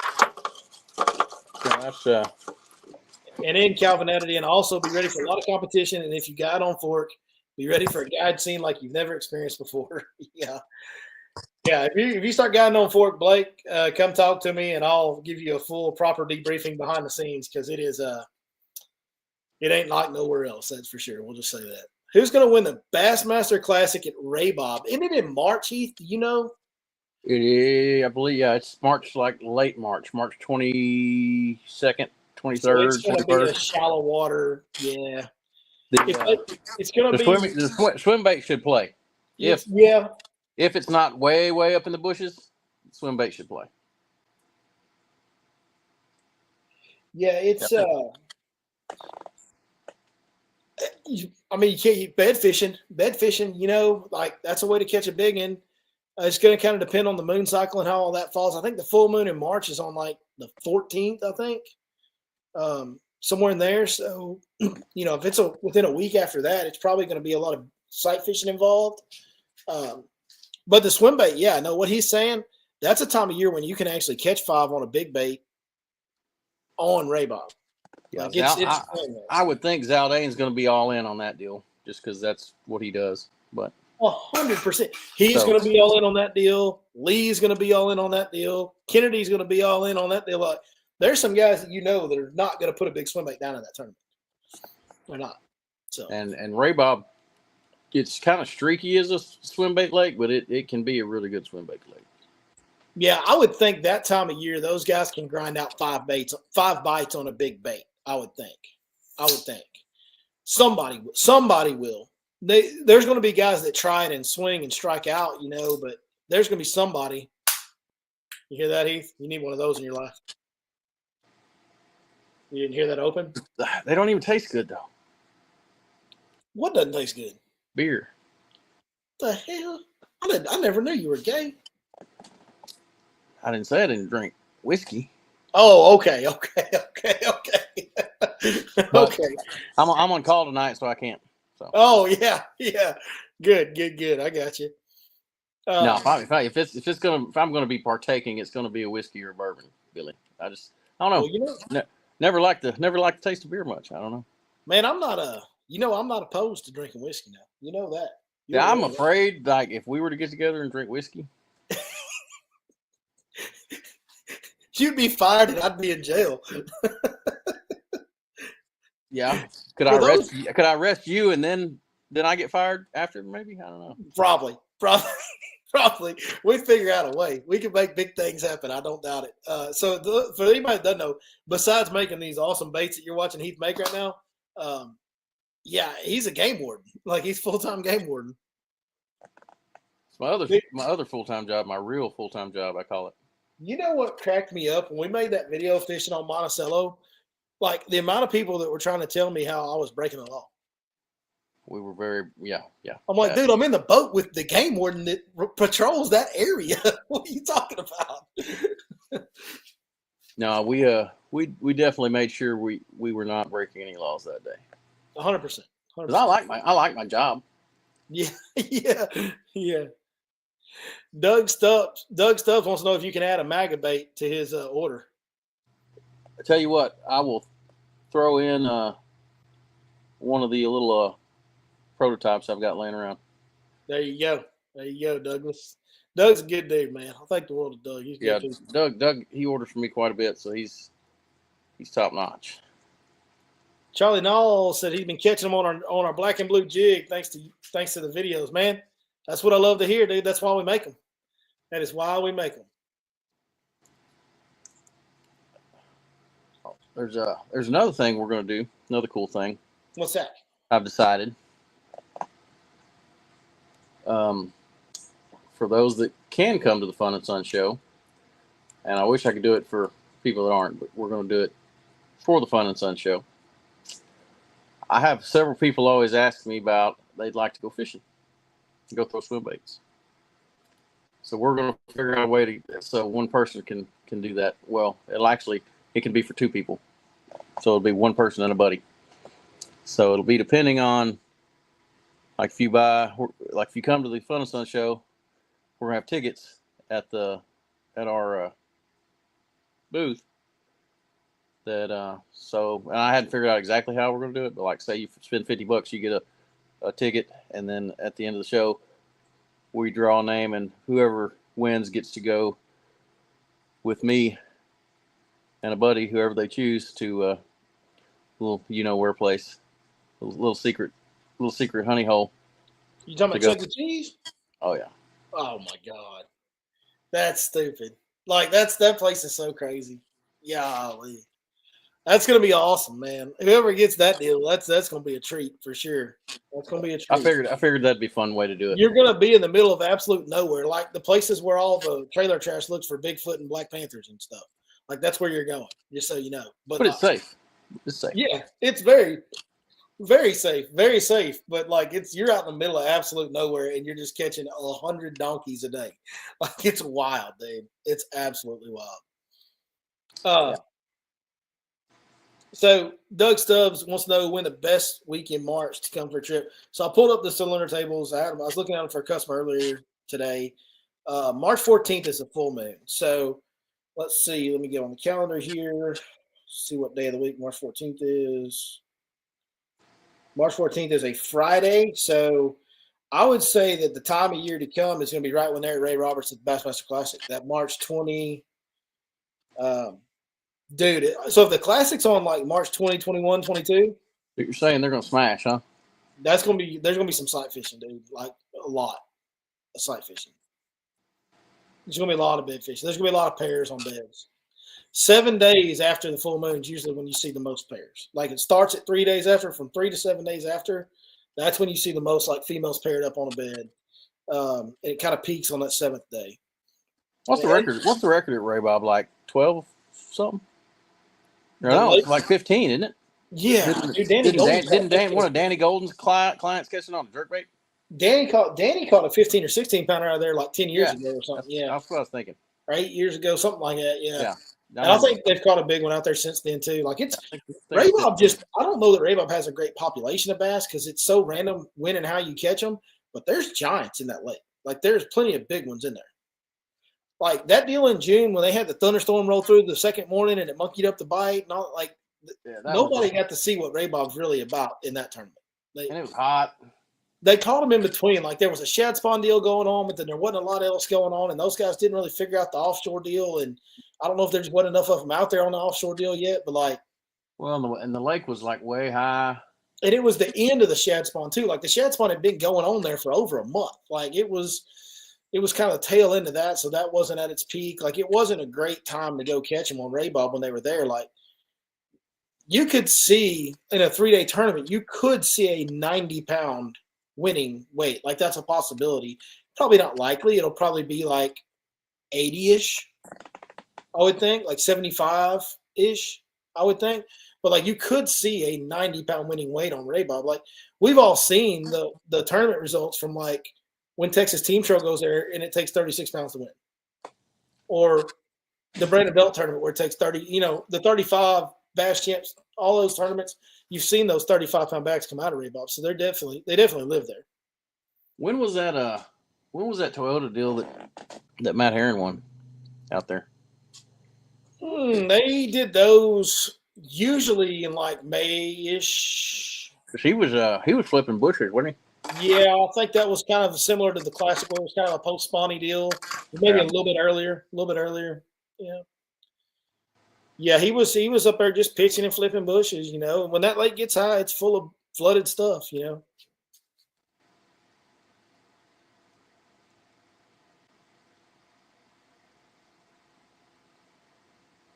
I mean, that's the other thing too. Doug makes a good point here. I'm talking about it being great sight fishing, which, dude, that where that full moon falls on March 14th, when you get to March 20th, like that's going to be the peak of the spawn this year in this whole region. There's no doubt that's going to be the best spawning fishing there is. That March 17th to 23rd, 24, like that's going to be the peak of it.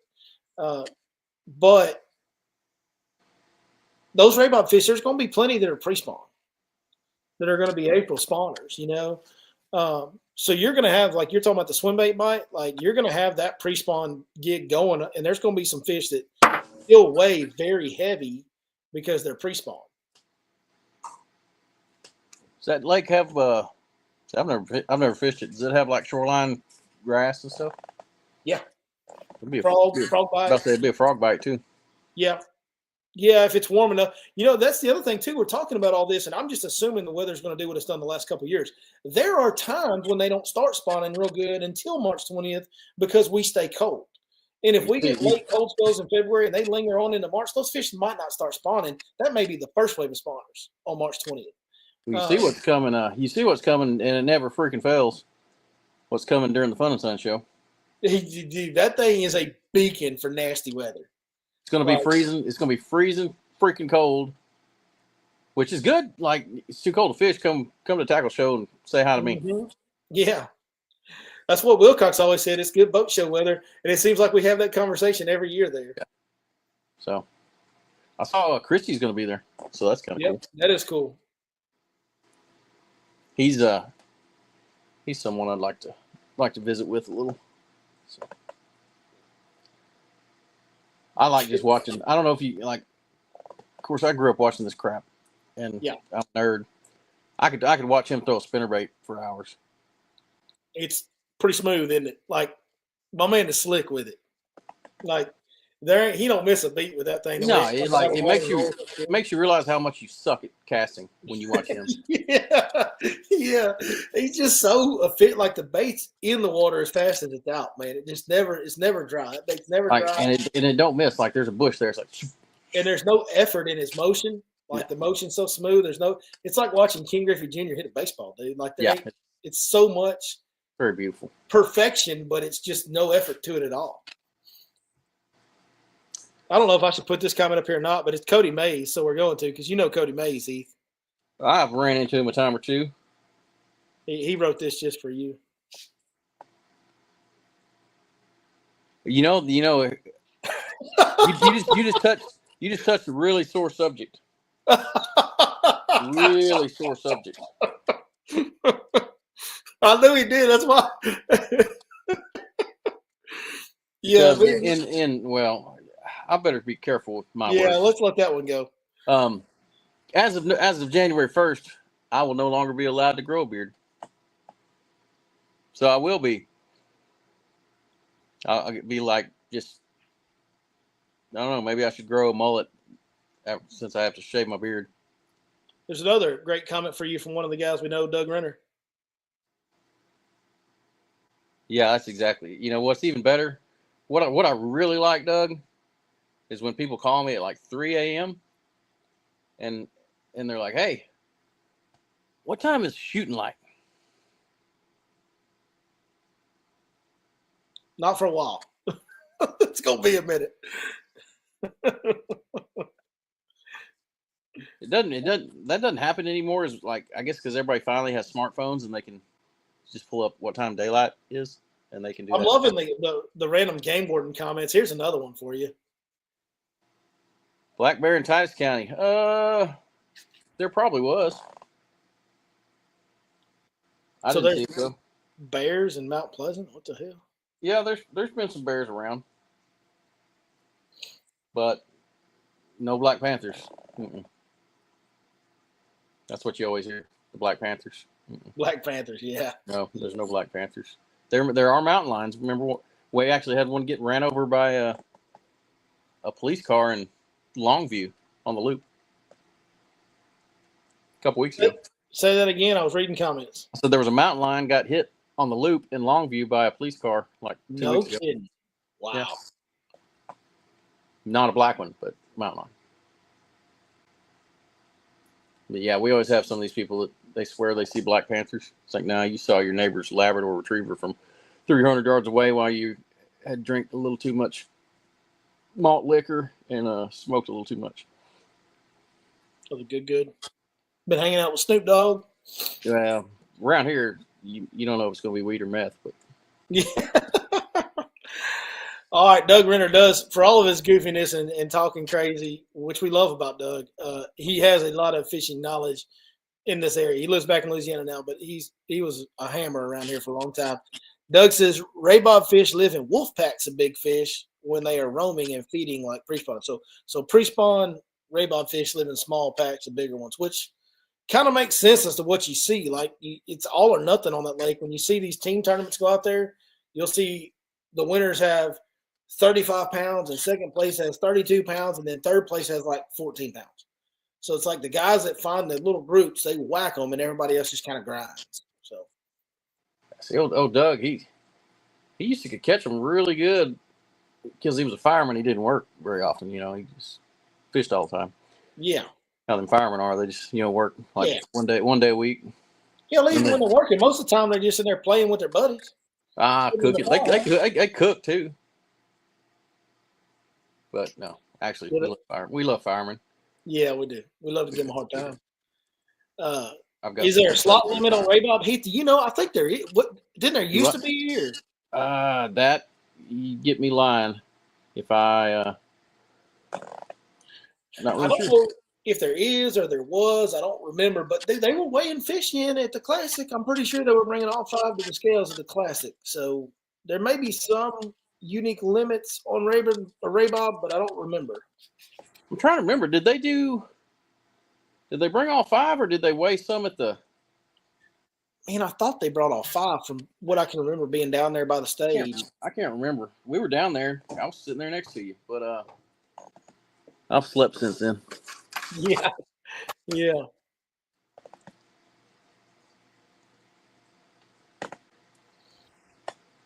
I don't know that you probably won't know anything about this. Had a Texas Parks wildlife guy, not a game warden, come out on Lake Merville asking if we were using scope.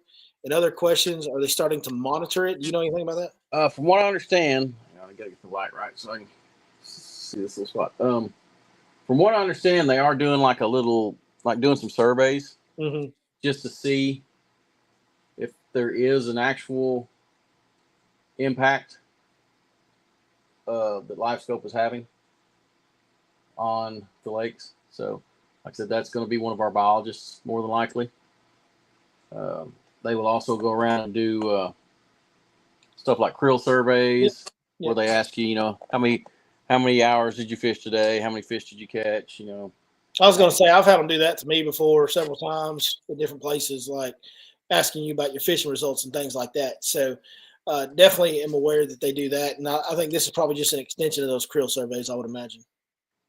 And I ran into one, I don't know, probably a year ago I was out working and I ran into one on Bob Sandlin, and they actually have live scope on one of the biologist boats now to help them kind of do what they do. Because when they do the surveys, besides the shocking surveys, they'll do like net surveys where they'll put out gill nets and stuff.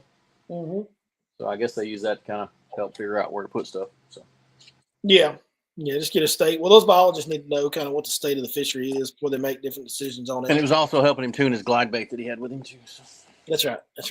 I was like, what you got there? He's like, a little glide bait. Doug says I'm assuming this is on the slot limit for Ray Bob, that they had it, but they took it out like 10 years ago. So, I think that's right. I think I remember that. And I think I remember something on the TFF where everybody was up in arms about arguing about whether slot limit was good or bad or indifferent or whatever. People don't argue on there, Billy.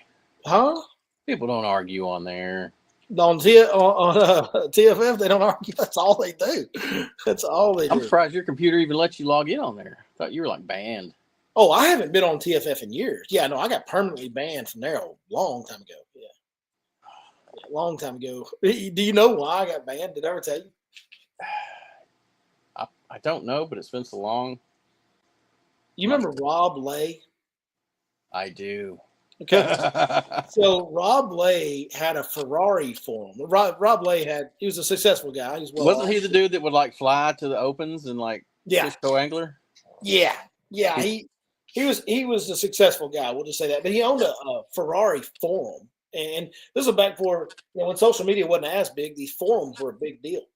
And they were kind of the first form of outdoor social media. It was like where everybody went to talk about stuff. There wasn't Facebook.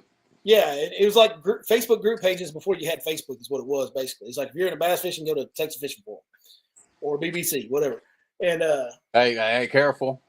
Oh, we can't say that's what it's called, right? But Bass Boat Central, like it was a fishing forum. Bass Boat Central, folks. That not the other BBC. My God. We talk big blade chatterbaits, right? Yeah, big blade chatter. Yeah, you can't say nothing these days without getting in trouble, man.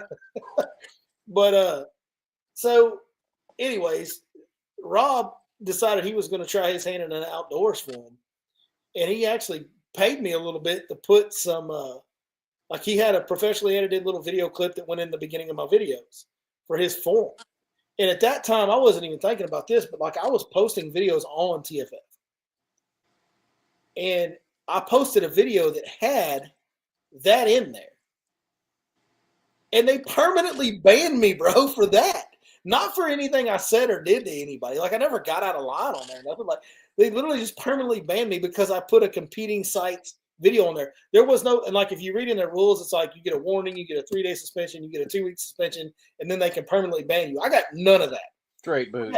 Banned straight off the bat because Rob Lay had made somebody mad over there, and I had his form in my video, and I posted. I forgot about that dude. Yeah, he would fly his own like personal plane and like land it at some little airport close to the opens and go fish the opens. Dude couldn't catch a freaking fish to save his life. Well, actually, he would catch some with he'd always fish with fish with Margraves a lot. Oh, he fished with Cody Malone. Cody Malone a lot. Yep. And then Cody left and he started fishing with Justin Margraves. Correct. I think. And he fished with some other, I mean, he fished with several guys, but I think he could catch him like if somebody put him around him, but yeah. Yeah, no, he wasn't terrible. He wasn't terrible. Yeah. No, he was a good dude too. I'll tell you what was funny is like you would never expect this, but like I don't know if I should tell this story or not, but you know how I am. I got diarrhea of the mouth, so it's coming out either way. We were at one of the guides tournaments back in the day before everything got so bitter around there. And it was after the guides tournament, there was always kind of a big hangout, you know, wherever we were hosting it out of. We were in the Rusty Nail over there at Lake Fort Marina. There's a big hangout. And Rob was there with us, and a lot of the people that fished that day were in Lake Fort Marina. And early in the night, everybody's kind of there. Like we have a big cookout, and everybody's drinking beer. Great time. And then as the night goes on, and most folks go into their rooms or whatever, it's like 10 or 15 of us sitting around or whatever. And Rob's like, "Hey, let's go to East Fork."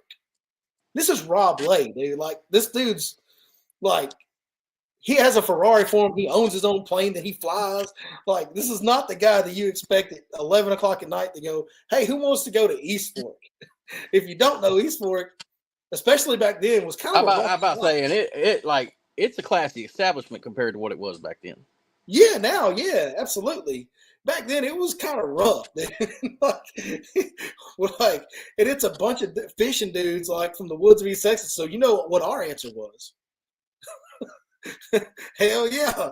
So we load up and we all go, and we run into Zach Hughes, who wasn't even guiding at that time at the bar, and somehow end up with Zach back at the cabin. And I can't even tell the rest of that story. We just got to leave the rest of it out. But yeah, Rob Lay spearheaded a trip to East Fork late one night after a guides tournament. It was the last thing I would have expected from him. He's actually a really cool dude. He's a lot more like us trailer park rednecks than you would ever expect, considering who he is. Really surprised he didn't, because that was back in the day when it was still open. Surprised he didn't want to go to the timeout. Yeah, I think that's just a little far for everybody at that point. We've been you done partaked a little bit? Yeah, we've been partaking since about 4 or 5 o'clock that afternoon when we got off the water. It was like, dude, when you fished that thing back then, it was basically when you got done fishing, it was a race to the cooler. You know what I mean?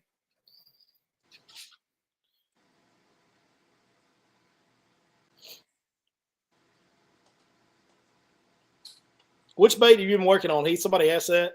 Right now, been 7 minutes ago, but the one I just had in my hand was well, all the ones I've had in my hand lately. There's the Slow Glide. I'm putting a clear coat on them. Gotcha. Took off the slide at Raybot in 2009. There you go. Slow Glide.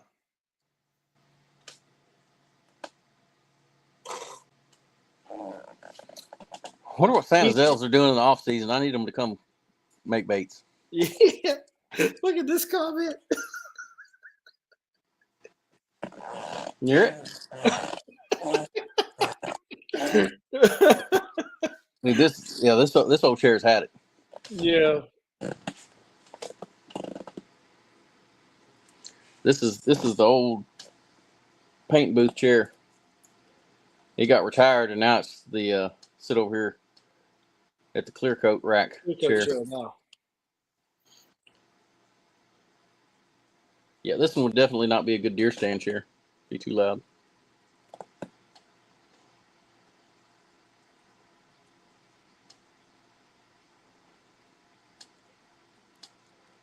Wanda Jean's in here. Who? Well, I don't know, but Wanda Jean right there. Wanda Jean. OMG, Wanda Jean's garden. Happy early New Year. When in doubt, sit back and set the hook. That's right. Hook sets are free. Wanda Jean. Wanda Jean's got it going on. I like that name. That's a great name. Well, Wanda Jean. That's a good one. Wanda Jean.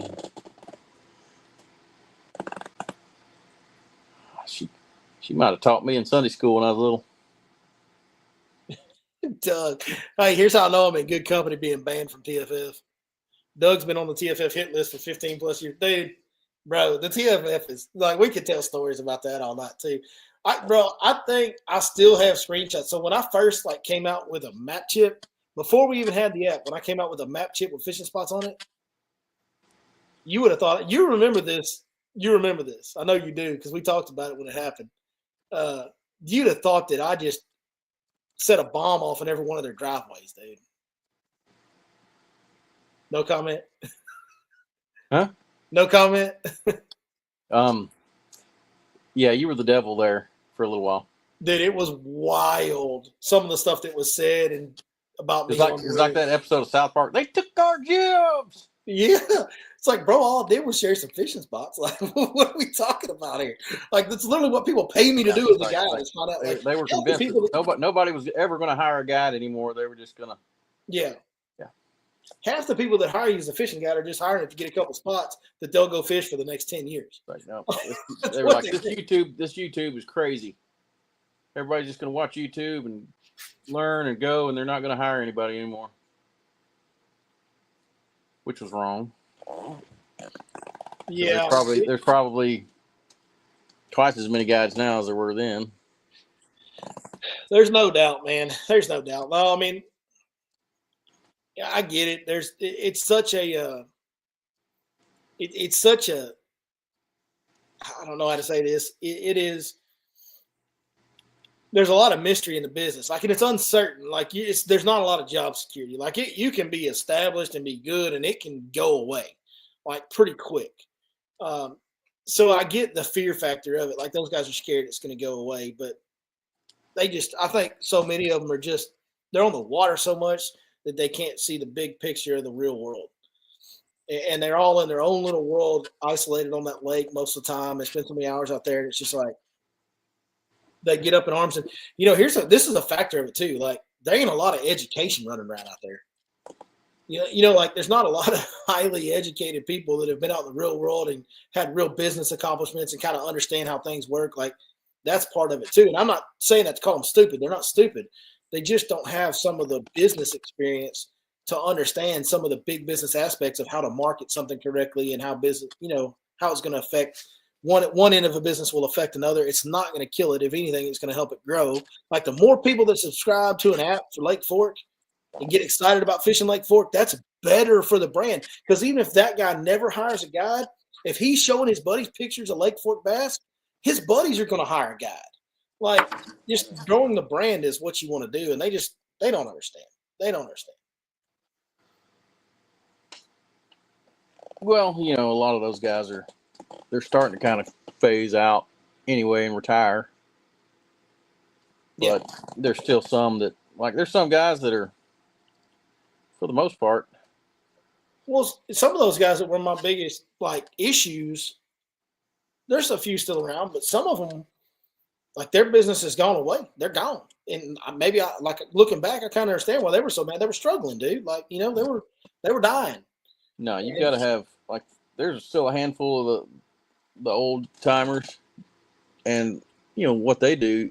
A lot of them don't market. They rely on return customers that they've, people they fished with for years and years and years, and which really that's an absolutely awesome way to be, as long as you can keep those customers happy. Like, I guess probably the easiest example was Randy.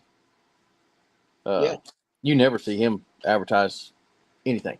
Like, he has the people that he fishes with, and that's all he wants to do, and he fishes with those people. Every once in a while, somebody might post a trip about it, but yeah. But back in the day, though, Randy was in every newspaper article, every magazine. Oh yeah. But when that was the way to market your business, he was doing all of that. But then he built it up, and you're right. I mean, look at Andrew and Jason. You don't see much about them anymore. They're in the same situation. And let's be real. Some of these guys too have married into or worked into a situation where they don't have a lot of overhead and they don't need to run that many trips. Correct. They just, they run 100 trips a year or 125 or whatever they run, and they're happy with it. And they're content with where they are, and they've got that return business and that word of mouth business, and they don't need to grow a business. And that's fine, good for them. Like that'd be a much easier way to do it for sure. Well, I need to sell as many baits as I can make.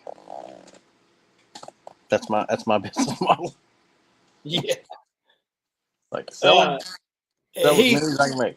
Heath, you've got a swim bait hippie in here freaking out on you for making the Trump swim baits. You apparently knocked off somebody. Oh yeah? Yeah. He's telling us to come on, address it. Don't be scared. I have seen another one. Yes, I have seen another one. It's a bigger one though. Huh? So I have seen another Trump swim bait though. Yes. Yeah. Like, did the guy patent it? If he didn't, then tell him to shut up. Like, who cares, bro? Like, so what? So nobody else can ever make another swim bait like that? Like, I don't understand. Don't make a swim bait with a fish face on it. Oh my gosh! You know what? Like, Heath, how dare you make a shad swim bait? Don't you know that Castaic did that 30 years ago? Like, how dare you?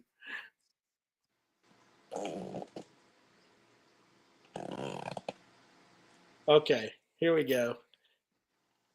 100%. Do you want to address this? I don't know. Yeah, sure. Okay. He bought the Trump baits. I just saw a screenshot about the purchase. He has the screenshots. You molded it. You bought them. LOL. I don't know. No, I didn't. I'll show you this. Hang on. I keep receipts too. Yeah, he's not the one you want to call out for not making his own stuff. I promise you that, boys. Like, I can't wait to see. I'm sure what he's fixing to show you is a mold that he probably hand carved. Not that, I mean, I can't believe we're even giving this guy. Come on now. Hang on, let me set this down. Well, get it messed up. Here's the big old Trump bait I bought because I liked it. I thought it was cool. Yeah, he bought it because he thought it was cool. There you go. Here's the one I carved. Oh, shit. Almost dropped it. Here's the one I carved or made out of clay. Bought the head from eBay. Put the head on it. As you can see, completely different size. Oh, imagine that. Imagine that. But no, did not mold a bait. Completely different bait. Yeah, yeah. Did not mold someone else's bait. No. No, not at all. No. Wanted to make my smaller version because I don't like this big, huge one because a lot of people aren't going to throw it. But yeah. I did think it was a cool bait, so I bought it. There you go. Because I'm a swim bait nerd too. So I made a smaller one. What's funny is I'm still seeing that's the same bait. That's the same. Like, he said that's the, no, it's not. Like I think there's a delay in the comments though, buddy. So don't worry about that. Yeah, it's definitely not the same bait. Not the same shape. Not the same tail. And you got the Trump faces a different size. Same bait? No. Yeah, no, this guy, he's just one of those swim bait freaking idiots, dude. It's like, you can't knock anything off. The whole swim bait industry's knocked everything off. Like, what are you talking about? Like, the entire fishing industry, all it is taking some guy's idea and tweaking it a little bit. Like, I just designed a jig. Did I knock whoever made the first jig off? Like, he took his idea, like, yeah, he came up with a Trump face, but he doesn't own that. Like, it's just another bait category. Did you put a weed guard on your jig, Billy? Yeah, of course. Oh, no. No, that's bad, dude. I shouldn't have done that. Stole that idea, didn't I? Yeah. We also put a skirt on there, too. Oh, no. It's a shame. And a trailer keeper as well. So we're knockoff artists, if that's what we do. Well, yeah, I like it, so I bought one. And then I didn't like it once I got it. I was like, well, I think I can improve on this. So I did. When are we going to film a video catching them on a Trump bait? That's what I want to know. I don't know. That's probably been done too. We'd probably knock off that video.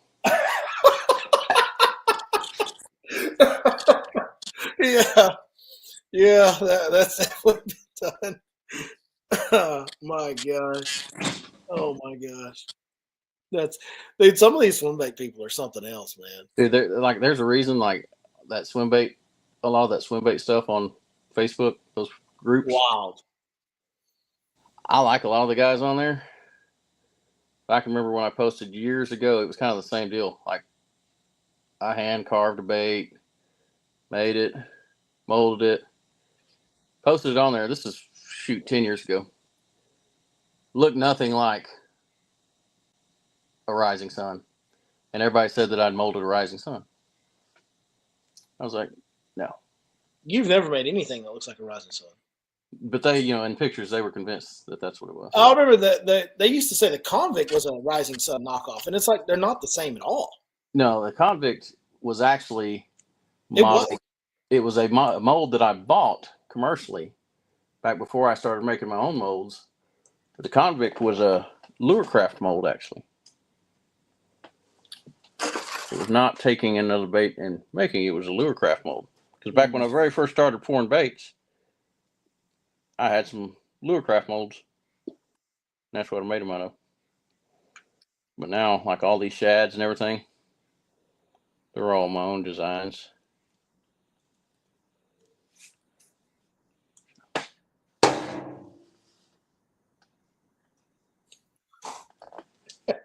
Dude, he's still going on. I'm just reading this. All right, Relentless Pursuit of Bass. You can go relentless pursue them with only original made baits, which means you better order from the historic artifact site somewhere. Other than that, I think your attention span on this channel is over with. So, plus the dude poured he did a cool job. He did a cool job. I will give him that. But they're all they're single color gray baits. I wanted something different and smaller, but still to have trump space. So I ordered the smaller doll head instead of the bigger doll head from China. China makes the Trump face, huh? It actually does. The Trump face to put on like G.I. Joe dolls. Yeah, comes straight from China. That's actually pretty funny. That's pretty funny. That's pretty funny. And you can actually not even find one that ships from the USA. I searched because I was like, I would really like to just buy one from somebody in the USA.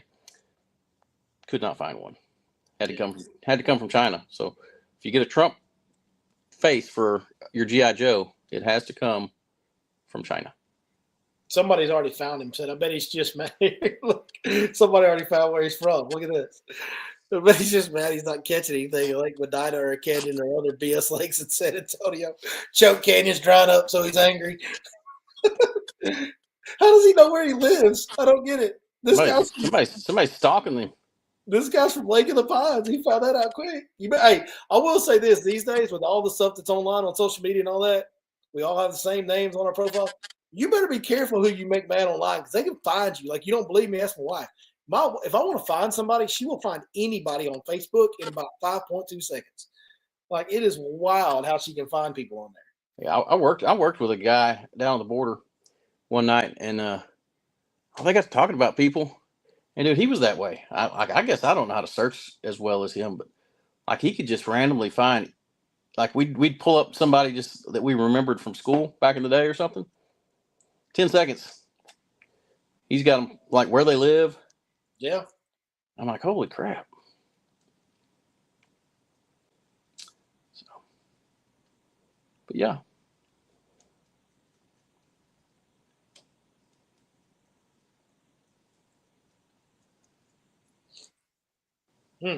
Yeah, this guy, that was something else. He made it interesting. Hey, Relentless Pursuit of Bass Fishing. Appreciate the entertainment.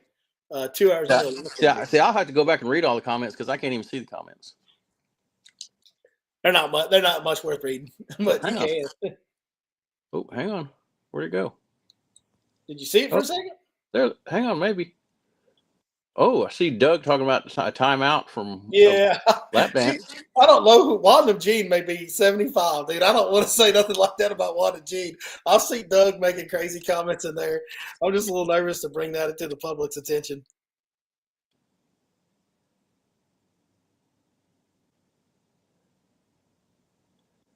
Oh, Blake, here's how Blake knows where he lives.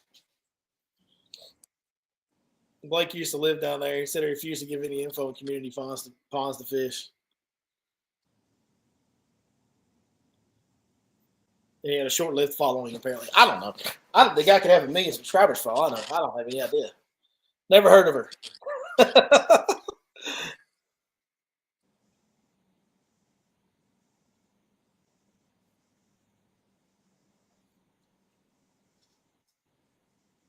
So, swim baits and fishing, and we're 2 hours in. Dude, this offshoot's been going for 2 hours. Sweet. You like my new StreamYard thing I'm using here where we can just hang out? Yeah, this is cool. I think I can add like more people in here. I just don't know that many people that I'd want to invite. Cody's sick and can't hardly talk. Freaking Ozio was on a guide trip till dark 30 tonight. So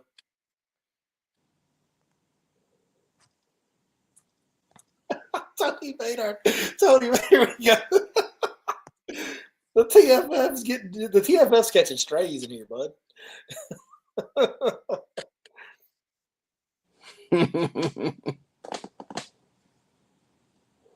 Socks. How are we talking about socks? Oh, socks. Gotcha. There's a post on Swimbait Universe discussing the whole Trump Swimbait thing. Go have fun. I can't imagine what those comments read like. Swimbait Universe is a twisted place, dude. It's gonna be good.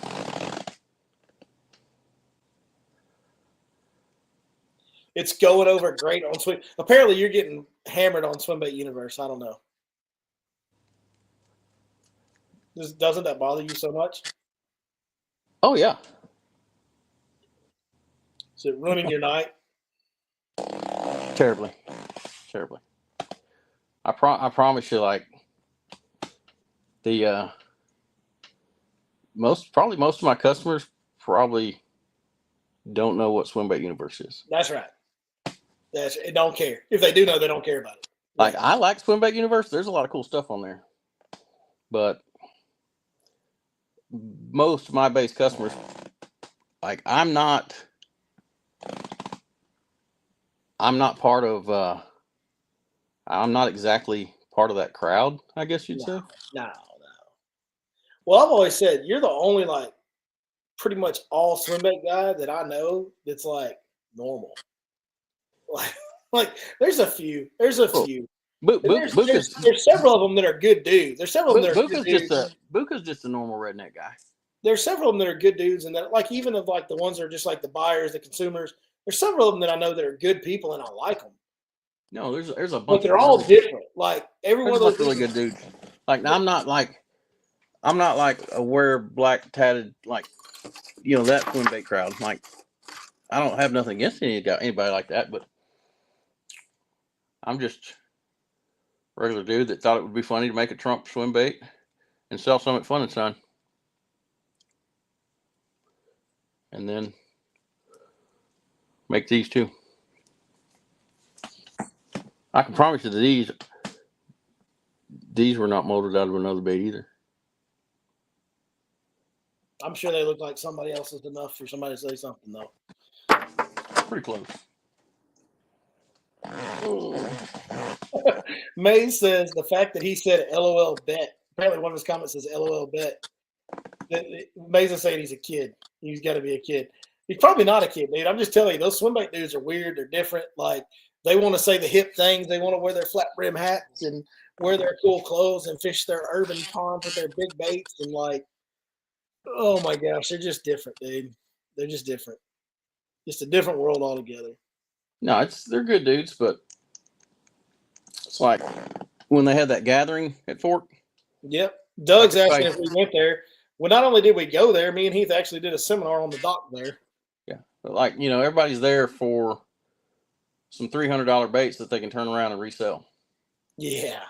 Like I don't know. I don't get that part of the culture at all. It's weird. Yeah. Yeah, I had those HPHs that I got, those old gliding gizzards. I had like 6 of them at one time, and I sold 2 of them one time. Like I put them up for sale on my Facebook page, and like there's one guy that fished a guide trip or 2 with me years ago, and he bought them right away. Like he bought them right away. Like, but then he turned around and sold them. Like it's like he buys them free, marks them up, and sells them. Like I guess there's dudes making money off just flipping baits. You know, I'm talking about somebody getting flamed on that Swimbait group. That dude, they hate on him, like, because I guess people will pay him and not get any baits for like 2 years. I mean, it took me like 10 months, 11 months to get my baits. And from what I understand, the dude supposedly had like cancer and all kinds of stuff. Yeah, like, he's had a rough time of it. Yeah, people are like just dogging him. Like, I'm like, man. But you know what? I bet he still makes money because people still send him money in hopes that they'll get a bait in a couple of years. So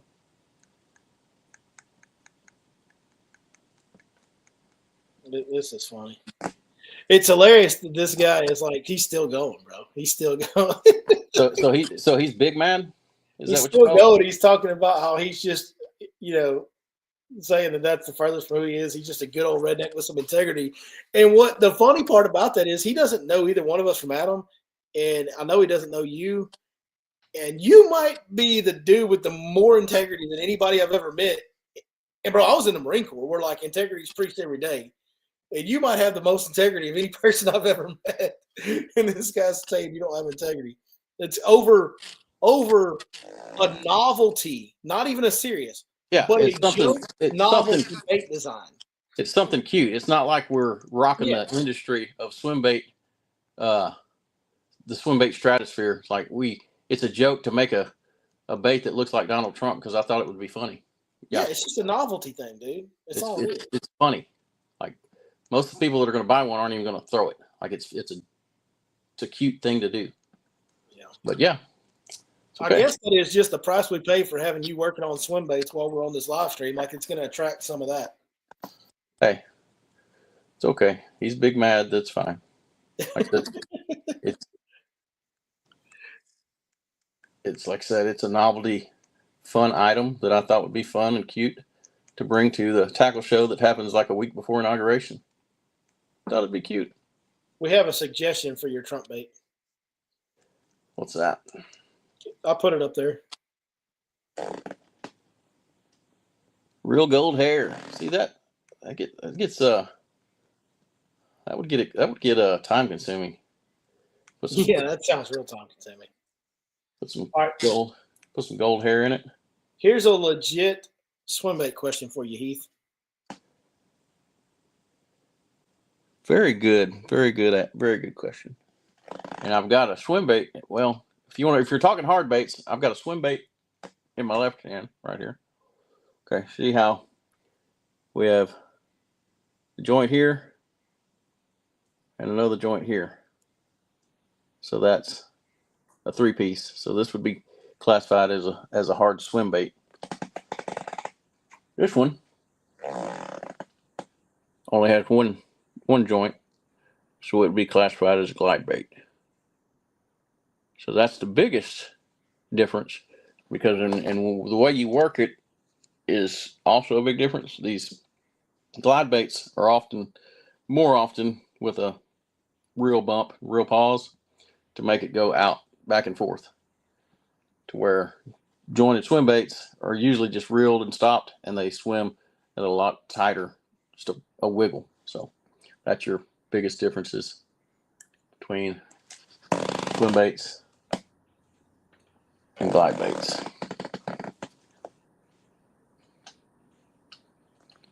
There you go. Swim baits are like a jointed swim bait is going to be easier to fish. Basically, they're kind of dummy baits. You can just throw them out and reel them in, and they're just going to swim. Whereas a glide bait takes a little bit more user input. Got to get a little more working to get what you want the bait to do. Yeah.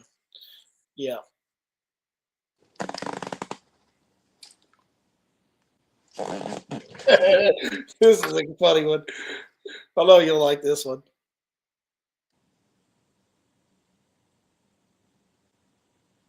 Oh man, yeah, that's a little off.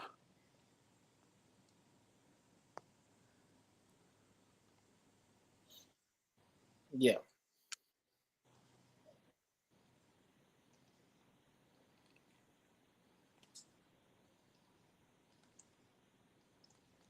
I mean, I don't even know what the first soft glide bait was, honestly.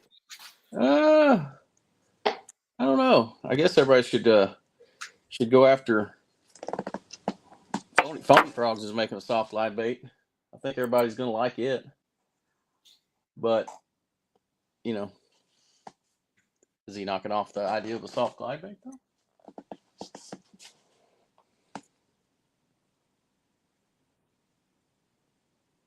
Change your name, Heath.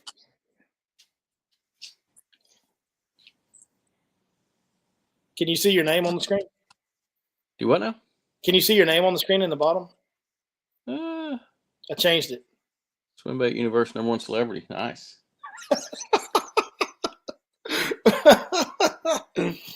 Public enemy #1.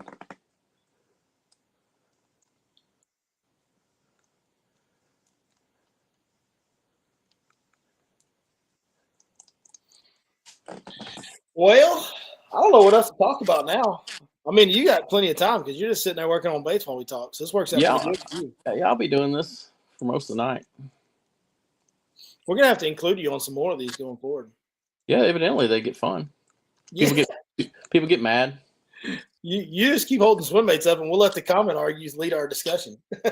We'll let all the people arguing in the comments just lead the topic of discussion. That's what we'll do. So, but man, I think I'm gonna wrap this thing up. Dude. We're fixing to head on into the house and move on to the next day's chores, I guess. Well, I'll be out here along with all the other things you don't care about anymore. All the other things I don't care about anymore. Remember that? I don't. You don't remember that song? No, I guess not. I remember what was it a song? That's what Mr. Stan used to always say. Whenever I'd leave or something, he'd be like, "Well, I'll be out here along with all the other things you don't care about anymore." That sounds like something Stan would say. Mm-hmm. Oh man, you know who he would be great on these live streams. Yeah. He would have been a wonderful addition to this evening if he was around. Poor old Stan, man. We miss him. Golly. Miss Mr. Stan. Wish he was still around. We need to man, we missed the window this year. Maybe next early December we go shoot another memorial video and mix in some highlights of that first one and do that and honor him again next year. I keep thinking. It's a matter of trying to organize it. I think we need to come up with and we could do it, in December. We could do it on Welsh. Do like a Stan Smith Memorial Tournament. Tournament, yeah. Basically, just get anybody that wants to show up, 100% payback. Yeah. Just have a tournament. Yeah, that would be good. I think that'd be good. For sure. Just kind of a way to keep it going. Yeah, I'm on board with that for sure. You know I am, man. I bet because we could. There was another really good friend of mine. It was actually his tournament partner. Died just days after he passed away, which was crazy. Yeah, I remember that. Both of those guys were really big in this area as far as fishing. So we could do like a JV Holsey Stan Smith Memorial Tournament every December on Welsh would be pretty awesome. Well, man, you know I'm in, dude, and you know I'm in to help and promote and do whatever I can bring to the table on that. You know I'm certainly game for that. So, and I bet we could get Steven Stroman over here that manages the Bass Cat dealership R&R. They also run a couple tournament trails. I bet he would come run the scales for us. Help us out with that, yeah. Yeah, there's no doubt with all the people they touch in that world over there. There's no doubt we could make it happen and make it a good event for sure. For sure, there's no doubt. We definitely need to talk more about that and get that done. I think that'd be a good one to do. So, all right, buddy. I'm gonna let you get back to work. We're gonna get you out of here, my guy. All right, later. Later, brother. All right, guys, that's going to do it for tonight, man. I enjoyed hanging out with my buddy Heath Taylor. Enjoyed showing off some new baits, cross baits. Go check out Crossbait Co. If you need a jig, go check us out at BassamigosFishing.com. Get that Versa jig. You'll be happy with it. I promise you that. I guarantee you'll be happy with that jig. But, man, good times tonight. A little bit of entertainment in the comments, a little comment drama as per the usual, as the kids say. But good times, man. Thank you guys for joining us as always, and we'll see you next time. Cheers, y'all, on your Lake Fork Guide.